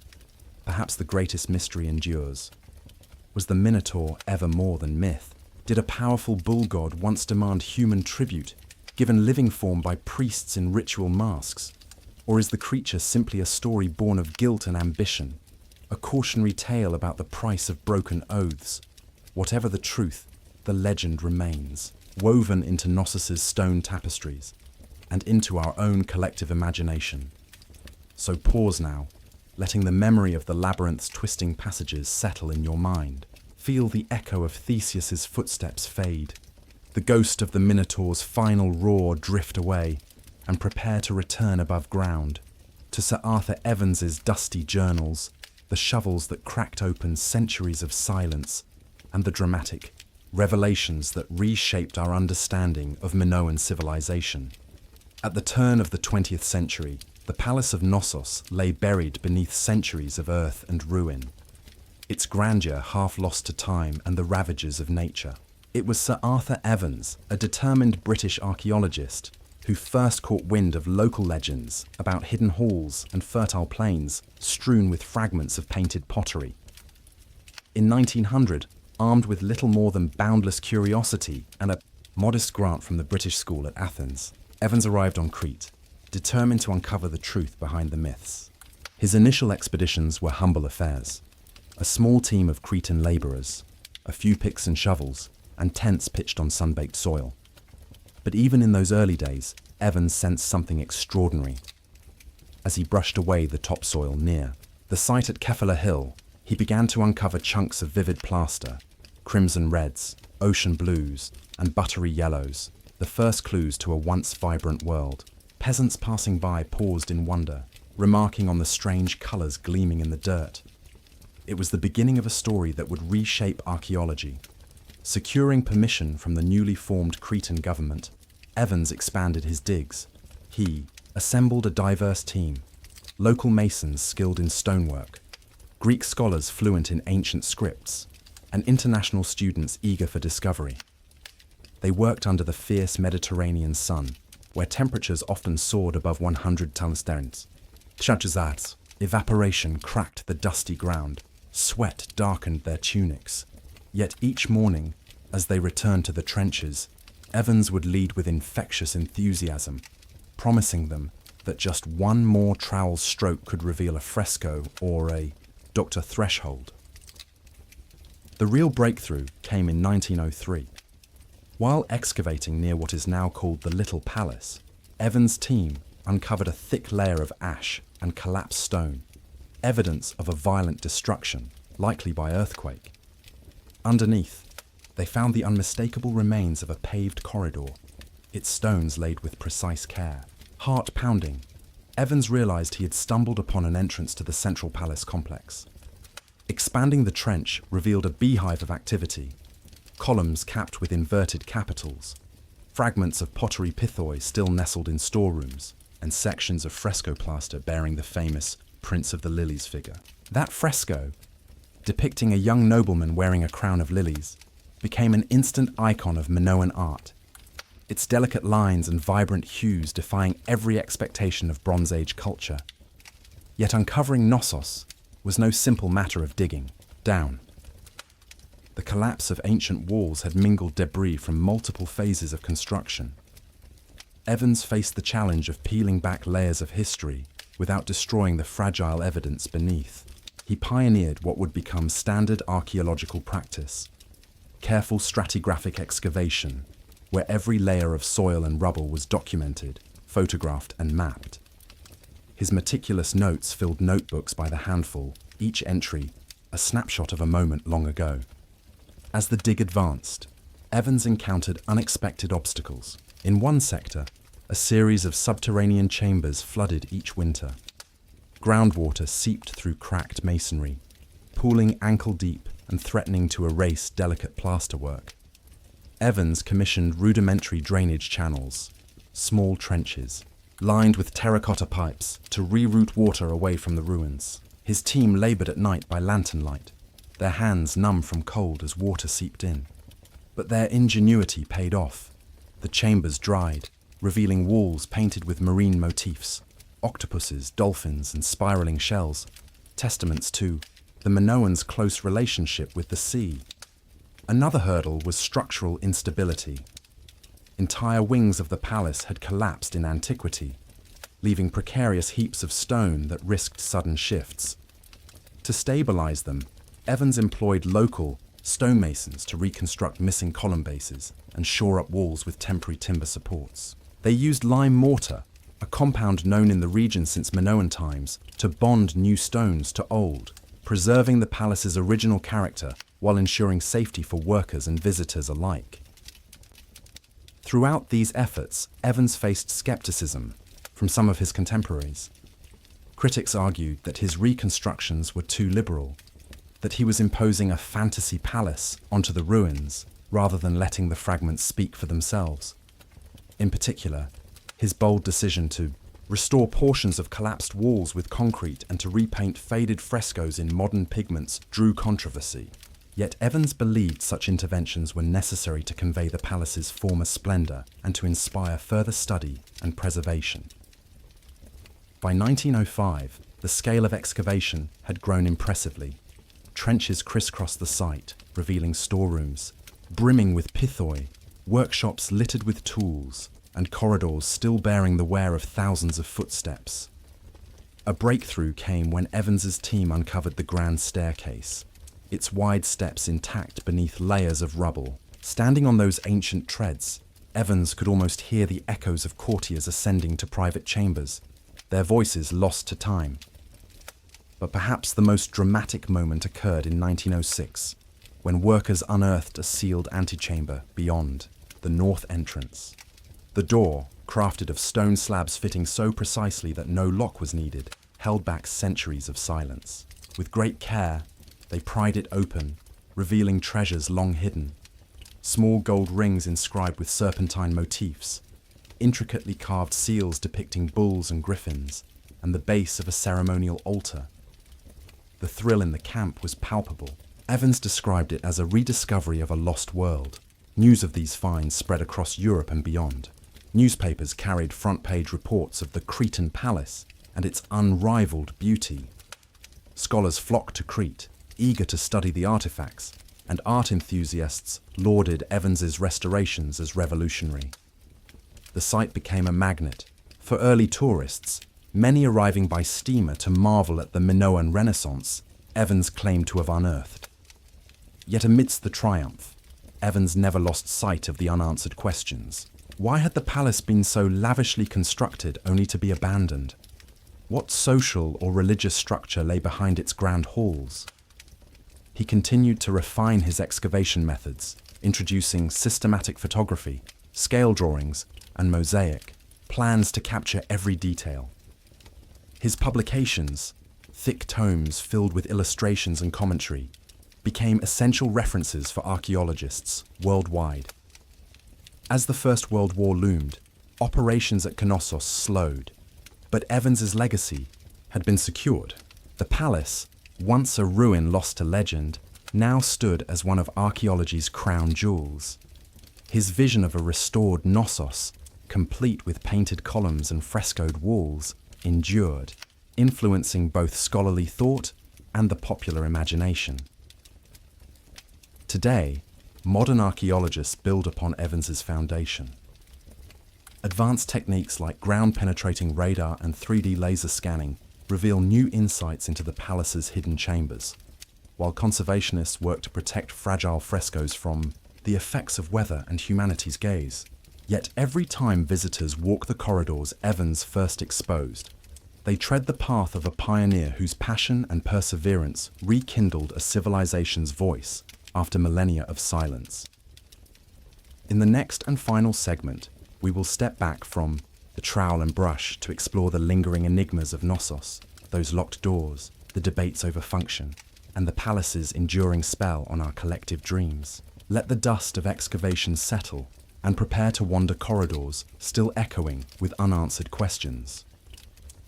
As sunlight wanes over Knossos, the palace's stone corridors seem to breathe with secrets still unspoken.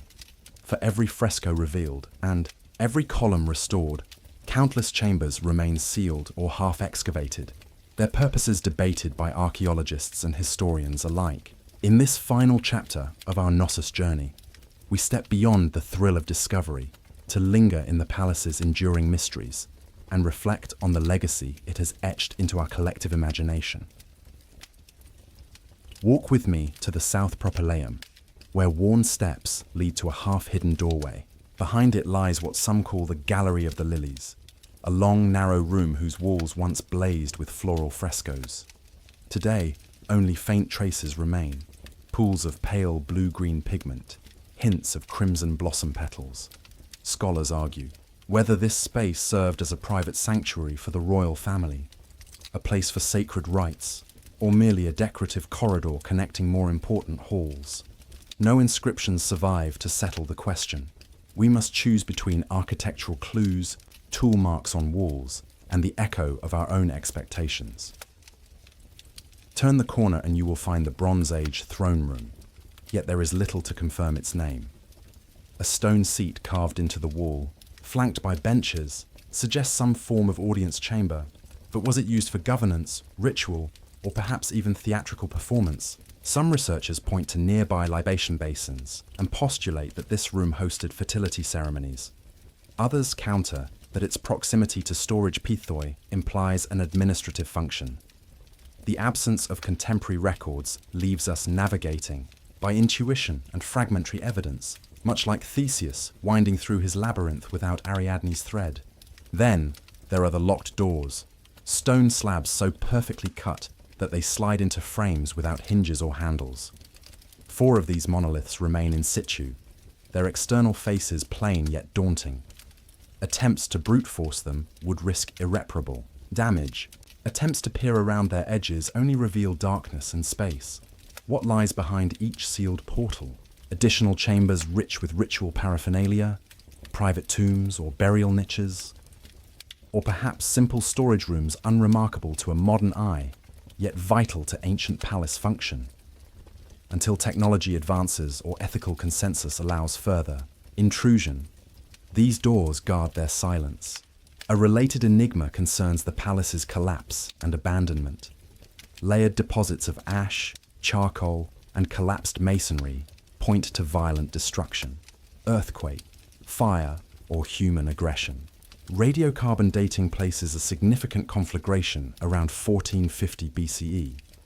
But was it a catastrophic seismic event or incendiary warfare? Some believe invading Mycenaeans razed the palace, absorbing Minoan culture into their own. Others suggest that internal strife or ritual decommissioning led inhabitants to dismantle core sections deliberately, salvaging portable assets before moving on. The truth may lie in a blend of natural disaster and socio-political upheaval, yet the sparse record keeps the debate alive. Beyond built space, Knossos' environmental context adds another layer of intrigue. Water management systems, drains, gutters, and cisterns attest to the Minoans' sophisticated handling of spring rains and winter floods. But in other areas, pools and basins have no visible inlets or outlets. Were these features ornamental, symbolizing renewal and purification? Or did they hold sacrificial offerings, floating votive tablets, or ritual effigies? Recent soil analyses hint at traces of organic compounds, pollen, grains, possibly even blood residue, but the evidence is tantalizingly incomplete, urging further study with non-invasive techniques. Consider also the theatral area we visited earlier. Its stepped benches suggest public gathering, but what ceremonies took place under that open sky? Annual harvest rituals, judicial proceedings, dramatic reenactments of royal myths. Without clarity, we must imagine voices echoing in that limestone amphitheatre, the faces of participants lifted toward torchlight, their stories lost yet palpable in the air. Knossos' most enduring legacy perhaps lies not in the stones themselves, but in the questions they provoke. Sir Arthur Evans's bold restorations sparked controversies that continue to this day. Was his concrete reconstruction faithful or fanciful? Did his colour-infused reinvigoration bring Minoan art to life, or did it impose Edwardian aesthetics on Bronze Age remains? Modern conservation efforts grapple with the same balance between presentation and preservation. How much should we rebuild to inspire wonder, and how much should we leave in ruin to honour the passage of time?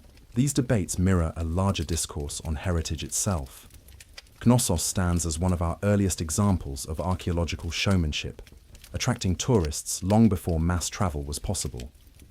Its painted columns and reconstructed frescoes shaped generations' vision of ancient Crete, seeding artworks, literature, and film with Minoan motifs. Yet the site's popularity carries risks. Foot traffic endangers fragile pigments. Moisture and body heat accelerate decay. Well-intentioned, visitors sometimes cross barriers to touch the very walls they came to admire. The challenge now is to steward Knossos responsibly, ensuring that its mysteries remain preserved even as its stones speak to new audiences. In recent decades, technology has opened fresh avenues for answering old questions. Ground penetrating. Radar has mapped subsurface anomalies hinting at unexcavated rooms. LiDAR surveys trace the palace's water channels beyond visible trenches. 3D laser scanning captures minute details of fresco fragments for digital restoration. Even so, each breakthrough tends to reveal more puzzles. Anomalies that might be walls, might be trash pits, might be caves carved for unknown purpose. Data, without context, can be as confounding as absence. Meanwhile, Knossos' intangible influence reverberates through culture. The word labyrinth itself has become synonymous with complex puzzles and psychological twists. Freud and Jung interpreted the Minotaur myth as symbolic of the unconscious, with Knossos as a metaphorical mindscape. Contemporary artists reference serpentine columns and bull motifs to explore themes of identity, power, and the interplay between civilization and nature. Knossos inspires novels and video games, echoing from academic texts into mainstream imagination. Proof that its allure transcends millennia. As the evening breeze stirs olive branches beyond the palace gates, pause to absorb how Knossos lives on in our world.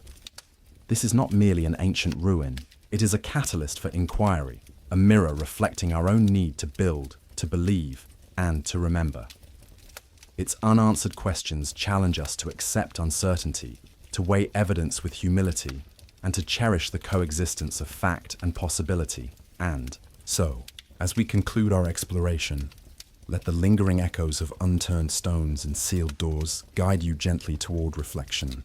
Knossos remains an unfinished story, one that invites each of us to become both investigator and storyteller, to carry forward its mysteries in our thoughts and share them in our dreams. In our final chapter, we will step away from Crete's shores to stand beyond siege lines, where engines of war thundered against stone walls and shaped the fate of empires. Let the mysteries of the labyrinth settle in your mind and prepare for the rhythmic boom of trebuchets and the poignant humanity of siegecraft through the ages. Imagine the thunderous pulse of wood on wood as a massive beam, studded with iron, is hoisted into position against a city's gate. This is the battering ram in action, a primal engine of war, its purpose as simple as it is devastating. At its core lies a hefty log, often stripped of bark and reinforced with metal bands, suspended by ropes or chains from a sturdy wooden frame. Siege crews, clad in padded gambesons, take turns swinging the ram like a pendulum, its iron-shod head smashing again and again against thick doors or fortified walls. The frame itself, frequently covered with a protective ram's house, of hide, wood, and sometimes fresh animal hides soaked in water, shields operators from flaming arrows and boiling oil. Beneath this canopy, the thunderous impacts reverberate through every bone, yet the men press on, sweat and blood mixing on their brows.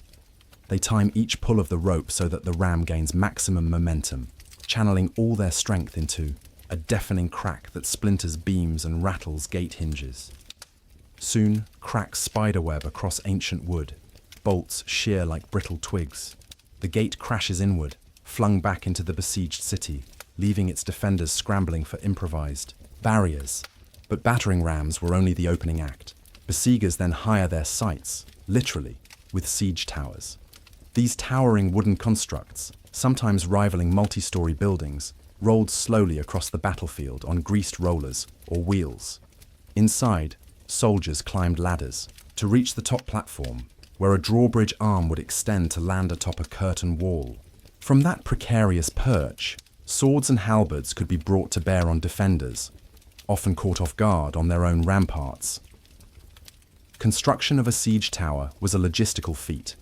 Carpenters prefabricated frame sections in camp, then carried them into position under cover of darkness or smoke screens.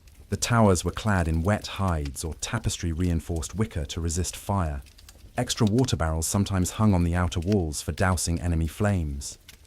Engineers added interior staircases, platforms at varying heights, and even small catapults or ballistae mounted on upper floors to suppress defenders. Once in place, the rolling beast creaked and groaned as it moved, its shadow stretching across the ditch, an ominous promise that soon the gates would belong to the attackers. While rams and towers dominated close-quarters assaults, longer-range engines turned the sky into a lethal arena. Torsion catapults, known to the Romans as onagers or ballistas, harnessed twisted skeins of sinew or hair to store immense energy. Picture two vertical frames flanking a central throwing arm, its base nestled within a bundle of tightly wound ropes. When the arm was drawn down, it twisted the ropes like a giant spring. At release, those coils snapped back, flinging stone missiles or lead-cored bolts in a flat, powerful arc. Operators could adjust tension by tightening or loosening. The rope bundles calibrating range and impact. Missiles varied from fist-sized stones meant to punch holes in walls, to pine-torched bolts designed to set wooden defenses ablaze. The catapult's wheezing groan at full draw served as both warning and terror tactic. Defenders rushed to extinguish stray embers, brace doorways, or dart for cover, only to find more projectiles following in quick succession. Onagers, a Roman evolution of Greek torsion engines, featured a single vertical frame and a sling cup at the end of the throwing arm. As the arm snapped forward, it catapulted a 10-20 kilowatt stone up to several hundred meters. Wall segments shattered under repeated impacts. Towers crumbled like sandcastles. Defenders huddled beneath makeshift wooden awnings, beads of sweat tracing lines down sunburned cheeks. Yet even amidst this devastation, skilled engineers could achieve surgical precision, aiming at gate mechanisms, powder stores, or command tents to cripple a city's nerve center. Behind these engines lurked a team of specialists, engineers, carpenters, rope makers, and powder handlers in later centuries. Each weapon required constant maintenance. Ropes needed retwisting after every dozen shots. Wooden arms required inspection for hairline cracks. Metal fittings demanded greasing to prevent failure under sudden stress. Ammunition depots brimmed with quarried stones, carved lead shot, and bundles of incendiary arrows. Artisans labored day and night, crafting fresh shafts and fletching arrows to precise weight specifications, ensuring uniform flight characteristics. Consider the Battle of Capua, 201 BCE, where Roman legions, undermanned and outgunned by fortified Carthaginian positions, erected a network of onagers on adjacent hills. From that elevated vantage, they rained down stone shot on rooftops and supply lines, forcing enemy foragers to hide and slowing relief efforts. When they finally rolled forward their siege towers, they found gaps in the Carthaginian defenses precisely blasted by earlier bombardments, every engine of war reinforcing the next phase of attack. Yet siegecraft was as much art as science. Engineers studied each fortress before choosing their engines. High, sheer walls called for torsion machines with maximum vertical range. Lower angled bastions invited rolling towers and battering rams. Geography played a part too. Narrow valleys hampered large constructs, while open plains required mobile catapults that could redeploy quickly. Commanders often set up decoy works, fake siege ramps or dummy towers meant to draw defenders away, wasting their arrows and boiling oil on empty threats.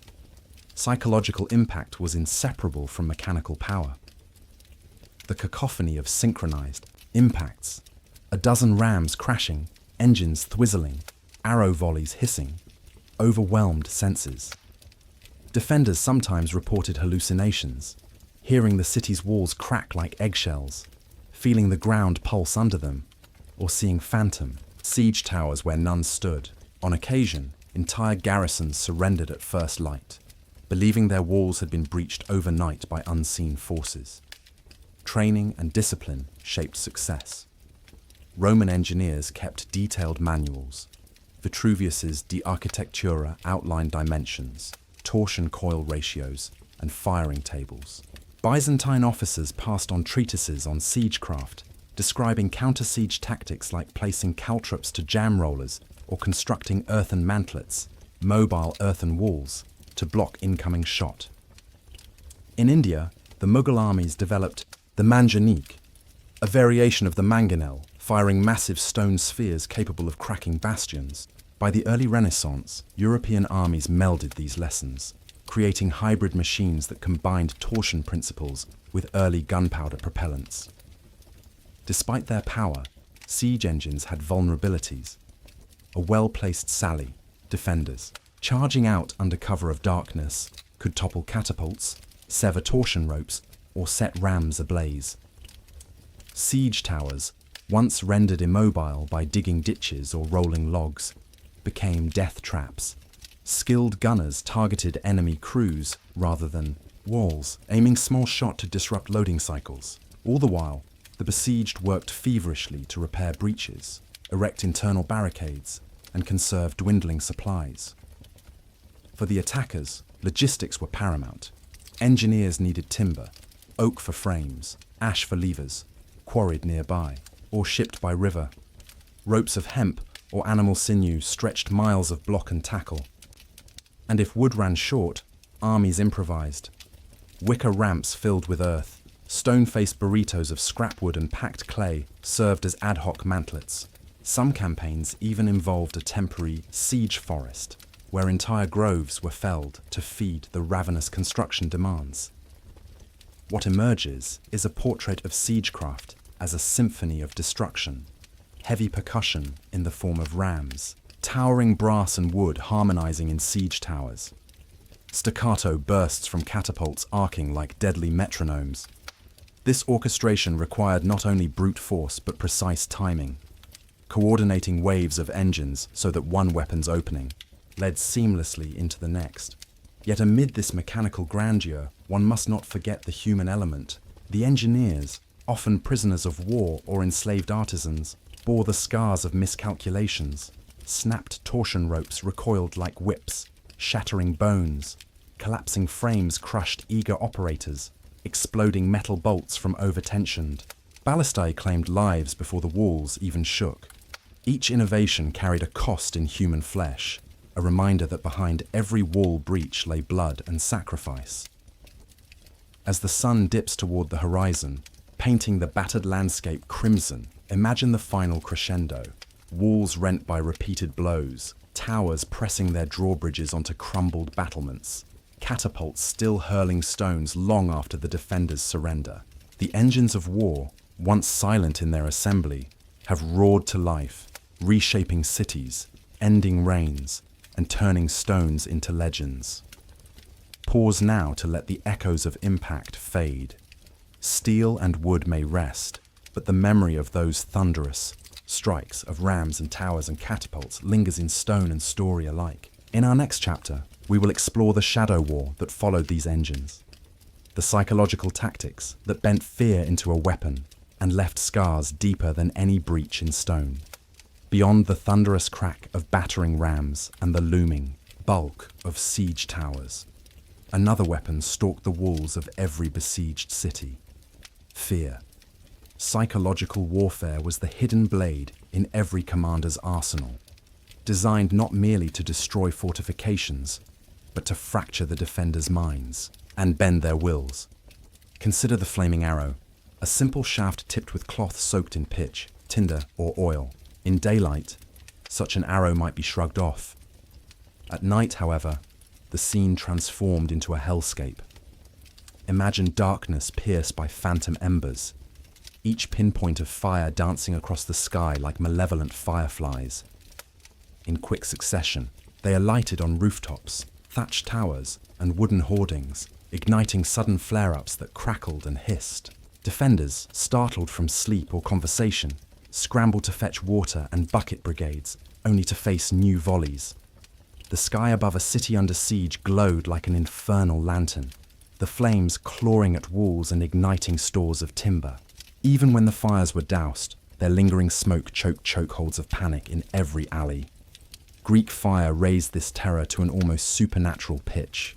Developed by Byzantine engineers in the 7th century CE, this viscous, oil-based incendiary could burn on water, defying logic and natural law. Sailors on blockading ships would catapult clay pots or pitch-coated arrows loaded with Greek fire toward a port's wooden gates or ships moored in the harbour. Defenders watched in horrified fascination as the flames refused to be quenched, clinging to wood, stone, even armour, searing flesh beneath metal breastplates. Witness accounts speak of bridges collapsing into rivers of fire, of watchtowers burning from the inside out, the flames lapping at the sky like crocodile jaws. Tales of Greek fire's fury spread through Europe and the Near East, its formula jealously guarded and whispered about as a weapon of literal divine wrath. Sound was another instrument of terror.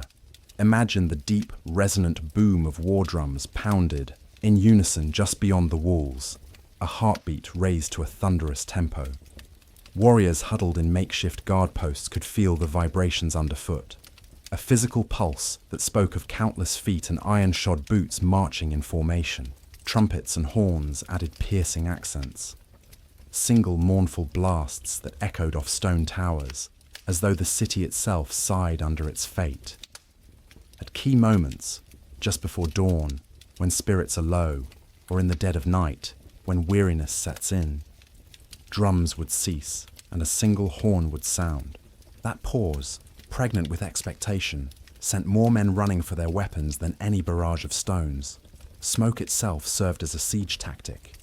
Besiegers built smoky bonfires on the windward side of walls, knowing the prevailing breeze would carry choking plumes into narrow streets and darkened chambers. The acrid scent of burning pine or resin-soaked brush filled lungs with sharp pain, eyes watering and vision blurring. Under that blanket of haze, defenders fumbled for torches, their light dimmed by swirling vapors, and faced the constant terror that an unseen foe could slip close under cover of smoke to pour boiling oil through loopholes or slide burning brands into gate hinges. Siege engineers also deployed crude sonic devices designed to prey on nerves. Hollowed logs dropped from catapults produced deafening thuds so low in frequency that even armor-clad defenders felt them in their bones. The technique, reminiscent of modern infrasound experiments, could induce nausea, disorientation, and panic. In some instances, attackers strapped animal skins across large drums and struck them with mallets, creating chaotic rhythms that frayed the nerves and prevented soldiers from sleeping. Over days and nights, the relentless cacophony turned disciplined garrisons into jittery, irrational mobs. Perhaps the most insidious psychological weapon was misinformation. Besiegers released defectors into the city, actors clad in tattered cloaks who claimed to have escaped the enemy camp. They whispered of overwhelming forces gathering just beyond sight, of fresh engines of war ready to pulverize walls. At a moment's notice, they spoke of traitors within who would open the gates for a price, or of secret pacts negotiated to spare the city if its leaders surrendered immediately. Panic spread faster than any legion. Councils of war dissolved into shouting matches as nobles argued over whether to trust these grim tales. News of famines and disease amplified the terror. In long sieges, attackers manipulated local water supplies, dumping animal carcasses into wells or diverting streams, so that rumors of poisoning turned every sip into a gamble. Plague outbreaks, exacerbated by overcrowding and poor sanitation, became the final blow to morale. Desperate defenders, weakened by hunger and fever, lost not only will but capacity to fight. Attacks at the weakest sections of the wall became swift and decisive, met by little more than groans and half-hearted resistance. One chilling example is the Siege of Antioch, 1097-98, during the First Crusade. Crusaders, exhausted and starving, held protracted lines of circumvallation, while the city's defenders withstood assaults.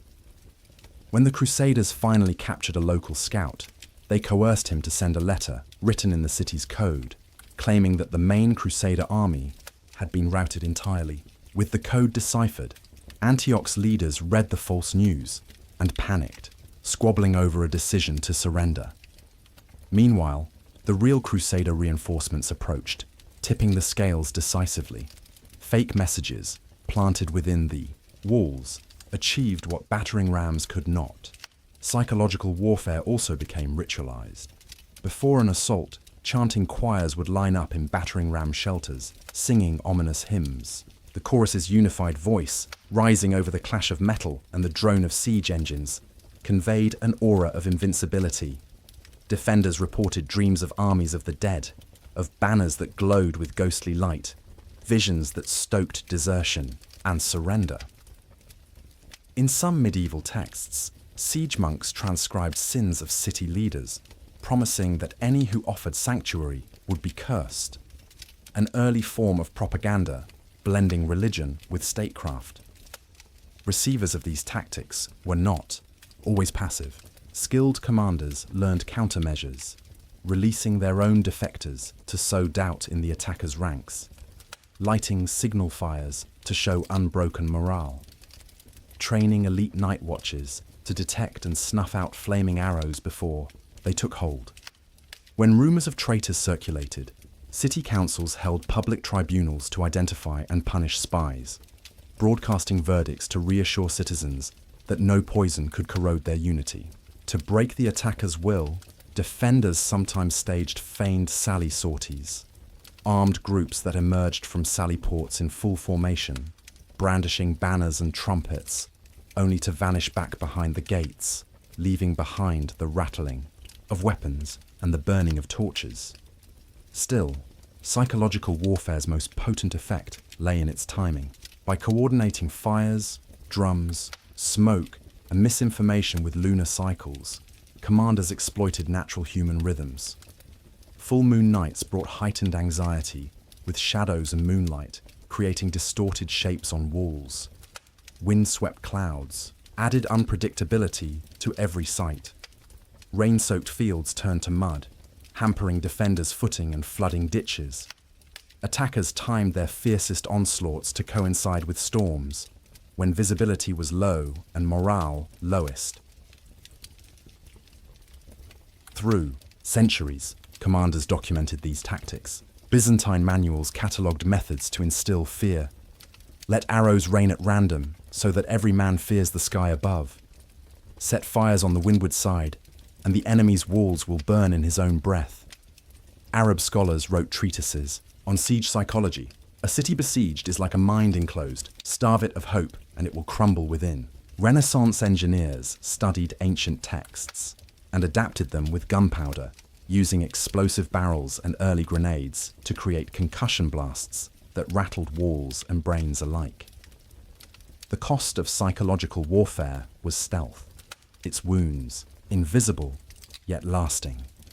Survivors of terrible sieges often bore nightmares for years, tormented by flickering flames and phantom drums. Their descendants told stories of the night the walls bled fire, a metaphor for trauma passed down in hushed voices. In art and literature, siege scenes became less about the crash of stone and more about the human terror etched on faces, women weeping, children clutching tattered cloaks, soldiers staring blankly at smouldering ruins. Yet for all its cruelty, psychological warfare also negated protracted bloodshed. Commanders who mastered fear tactics could win surrenders with minimal loss of life. Both attackers and defenders spared the carnage of a final assault. A city that surrendered under terror often negotiated favorable terms. Safe passage for civilians, retention of property, and even integration into the attacker's realm. In this sense, fear became a grim currency, exchanged for lives and futures. As you envision the smoky haze, the drumming heartbeats, the sudden flares of flame, let your pulse slow and your mind rest. You have walked the line between courage and panic, seen how metal and fire, rumor and shadow can bend the will of even the staunchest defenders. In our next section, we will trace the transition from trebuchets' gravity-fueled arcs to the explosive roar of early cannon when gunpowder reshaped siegecraft into a thunderous art all its own.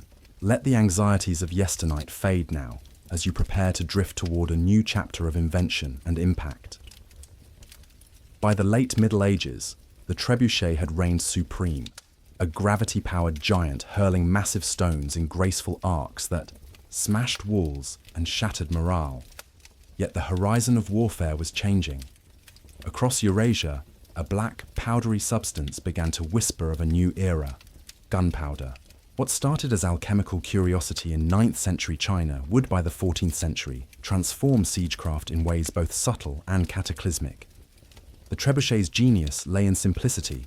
A heavy counterweight swings a long beam, launching a sling-tipped projectile high and far.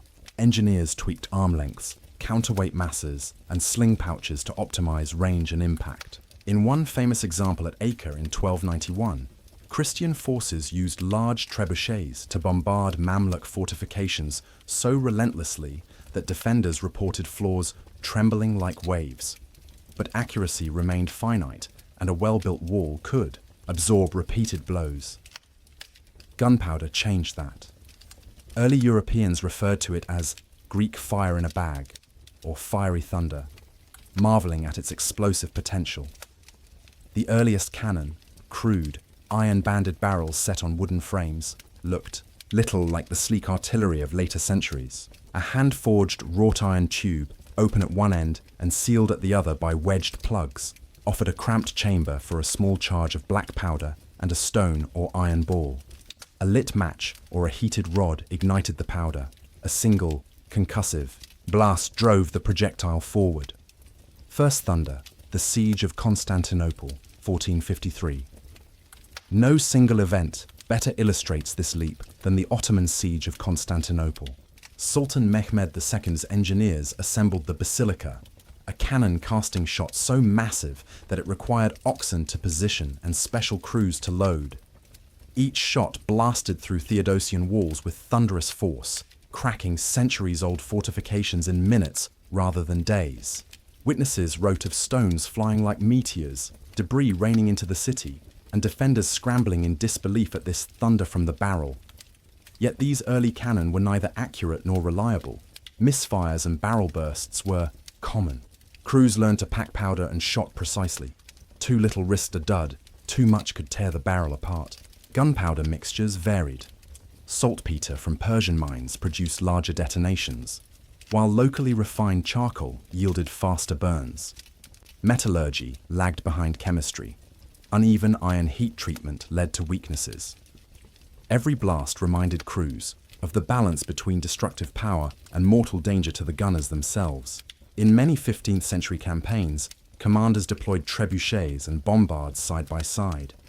Siege masters recognized that trebuchets offered sustained, predictable fire, while bombards delivered bone-shaking shock.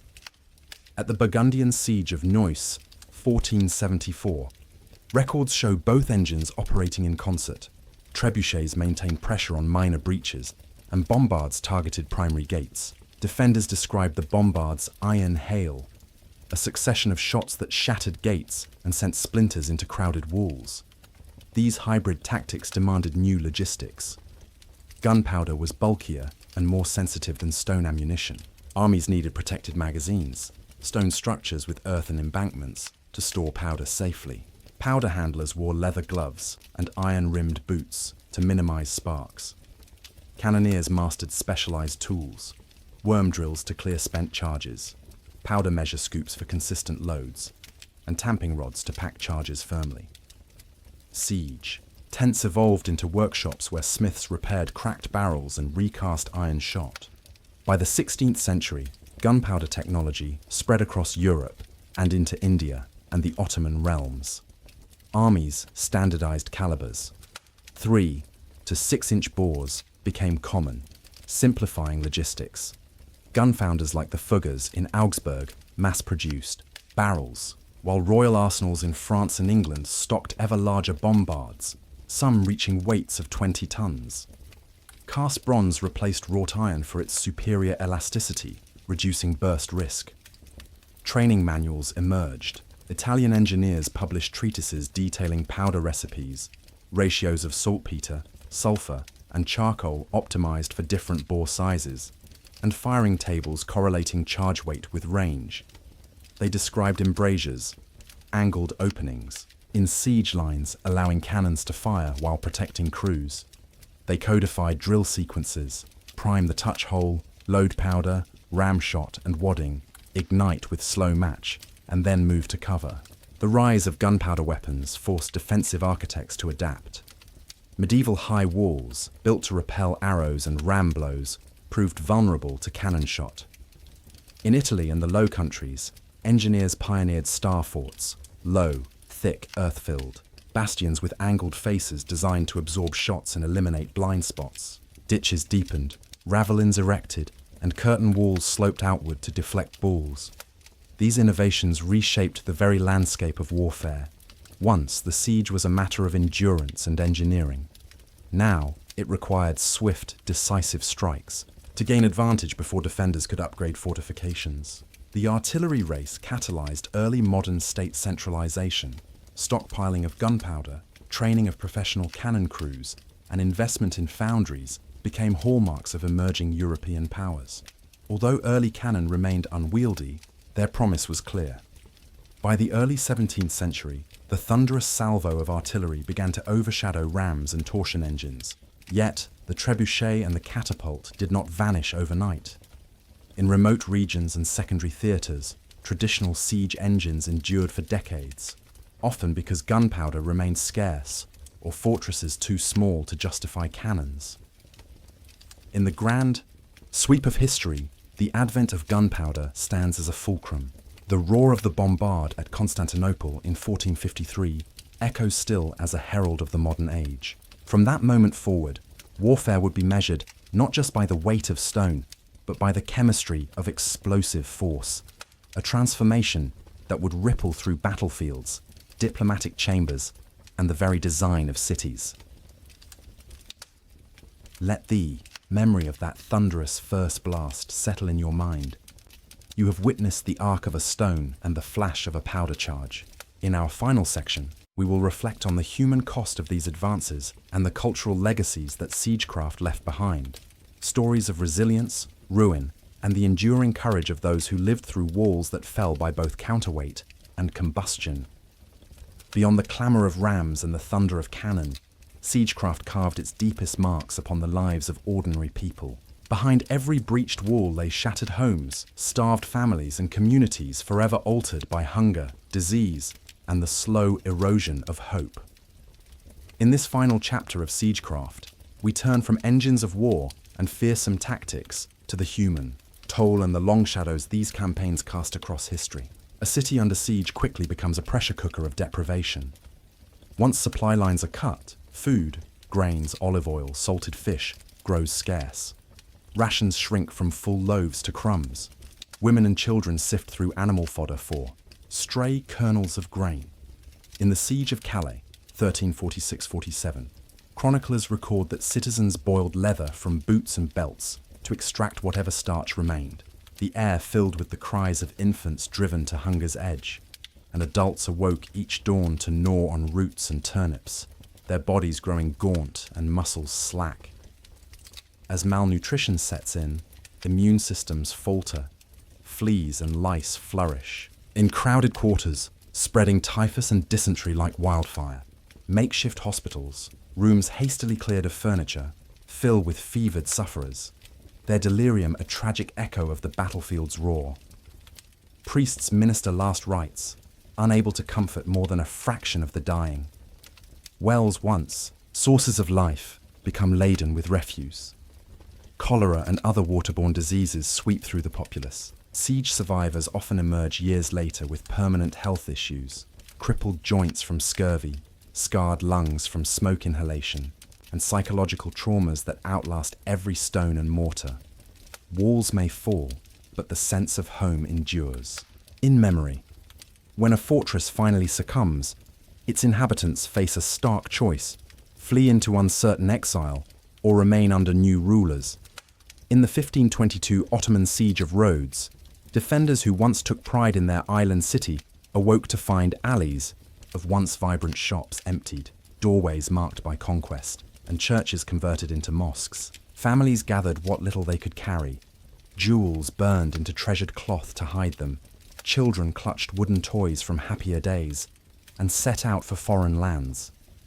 Refugee caravans wound through mountain passes, leaving behind tombs and memories, seeking distant ports or sympathetic courts that might offer shelter. Those who stayed faced the indignities of occupation. Homes were requisitioned for officers.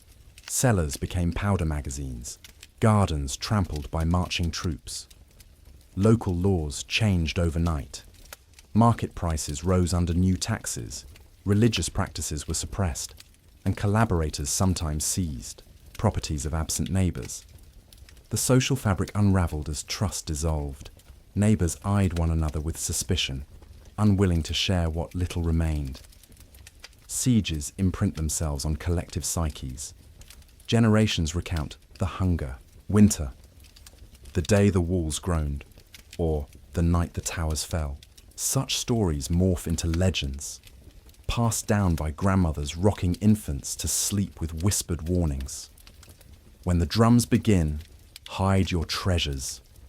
Children grow up knowing siegecraft not as history, but as family lore, shaping communal identity around resilience or tragedy. Art and literature captured these wounds vividly.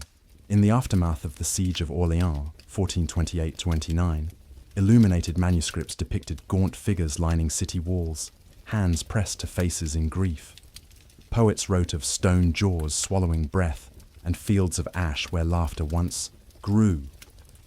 Centuries later, painters like Francisco Goya would evoke similar horrors in his dark etchings, where faceless soldiers loom over emaciated civilians, an enduring testament that siege suffering transcends time and place.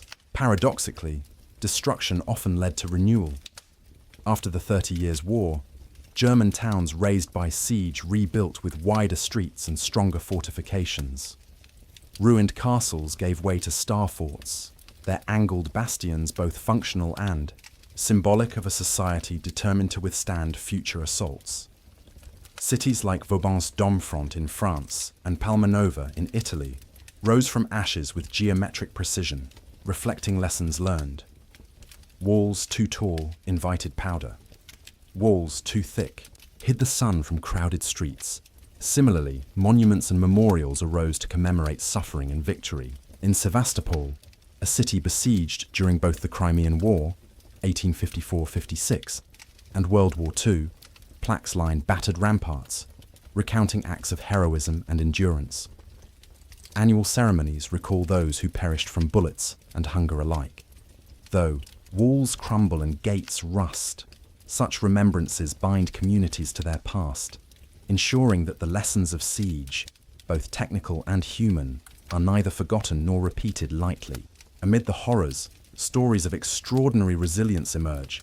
In the 1807 siege of Copenhagen, citizens, though starved and bombarded, organized relief kitchens in church crypts and smuggled food past enemy lines under cover of night.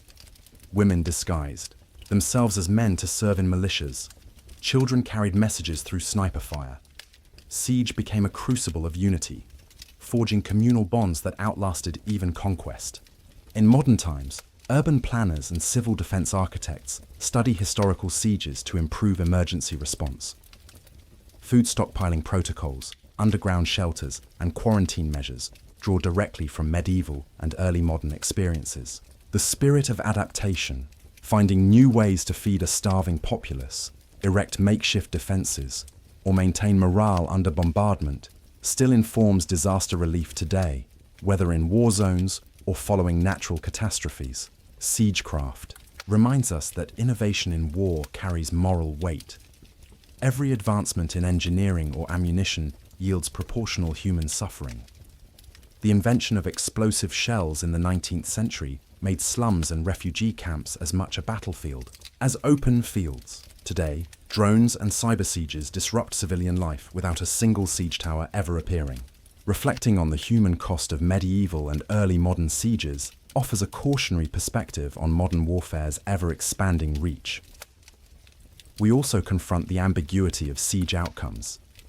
A successful siege might end tyranny, but begin occupation. A heroic defense might inspire future conflict rather than unity. The defender's valor and the attacker's resolve both leave legacies of pride and pain. Remembering these complexities encourages nuanced understanding. Innovation without empathy risks turning walls of protection into cages of despair. As we close this chapter, picture once more the battered walls at sunset. Stones blackened by flame, scarred by cannon, overgrown with wildflowers pushed through mortar cracks. Hear the echoes of siege drums fading into distant memory, replaced by the gentle rustle of vines and the song of birds reclaiming the ruins. Siegecraft, for all its ferocity, ultimately surrenders to time and nature, its human stories preserved only in hearts and histories. In our conclusion and reflection, we will gather these threads, assassins, queens, labyrinths, and siegecraft, into a final meditation on anonymity, legacy, and the quiet power of storytelling to transform even the darkest chapters into lullabies for the restless mind. As the embers of our journey glow softly in the mind's eye, we pause to gather the echoes of assassins' whispers, serpent gods, prophecies, labyrinthine mysteries, and the thunder of siegecraft. These tales of steel, venom, stone, and fire have carried us across midnight corridors and sun-bleached courtyards, through whispered councils and the roar of cannon. Yet beyond the drama of each episode lies a quieter truth. Every act of power leaves its mark not only on history's stones, but on the souls of those who wield it and those who endure it. Consider the medieval assassin, shrouded in darkness, whose blade and poison offered instant change at the cost of endless vigilance. His legacy teaches us that violence, even when precise, demands a lifelong price, the echo of footsteps that never still, the drip of nightmares that never cease. In him we find a solemn warning that the tools we fashion to conquer others may become the chains that bind us to our own choices. Then, in the marble halls of Macedonia, Queen Myrtle wove myth into policy, transforming rumor into reverence and prophecy into practical rule. She reminds us that belief is a weapon as sharp as any sword, that the stories we tell about ourselves can empower or enslave. Her rise shows the delicate balance between borrowed divinity and personal agency, a dance on the edge of faith and politics that still resonates whenever leaders cloak themselves in grandeur. Beneath Knossos' frescoed vaults and across its hidden chambers, the Minotaur's roar and Sir Arthur Evans's trowel speak to two sides of human curiosity, the urge to build and to rediscover. The labyrinth's twists mirror our own search for meaning, our encounters with darkness, and our need for a guiding thread. And Evans's excavations remind us that unearthing the past requires care, humility, and a willingness to live with questions still unanswerable. Finally, Siegecraft taught us that strength can shatter walls, but fear can break minds. From battering rams to bombards, from flaming arrows to Greek fire, each innovation sought to overcome resistance with brute force or psychological cunning. Yet the greatest cost was always borne by civilians, families displaced, bodies ravaged by hunger, spirits haunted by phantom drums.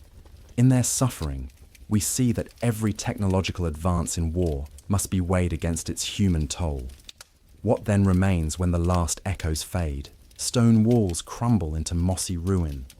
Tapestries rot, their colours lost to time. Even the sharpest blade returns to rust. But stories endure. They become lullabies whispered in the dark, not to alarm, but to soothe. Gentle reminders that we are, shaped by our choices and comforted by connection. Each tale we tell brings us closer to understanding the fragile strands that bind us across centuries. Courage and fear, ambition and humility, creation and decay. So, dear listener, as your eyelids grow heavy and your breath slows, take these reflections with you. Let the memory of the assassin's silent footfall blend with Myrtle's whispered counsel. Let the images of frescoed bulls and shattered ramparts merge into one tapestry of human endeavor. In the hush between heartbeats, you may feel the pulse of generations, builders and destroyers, dreamers and survivors, coursing through your dreams. May this gentle procession of history's darker corners guide you into rest. The world we've traversed tonight is wide and deep, but it, like all things, yields to time and sleep. Close your eyes, release the weight of stones and steel, and drift on the soft currents of these ancient echoes. Good night, and may your dreams find solace in the quiet power of stories.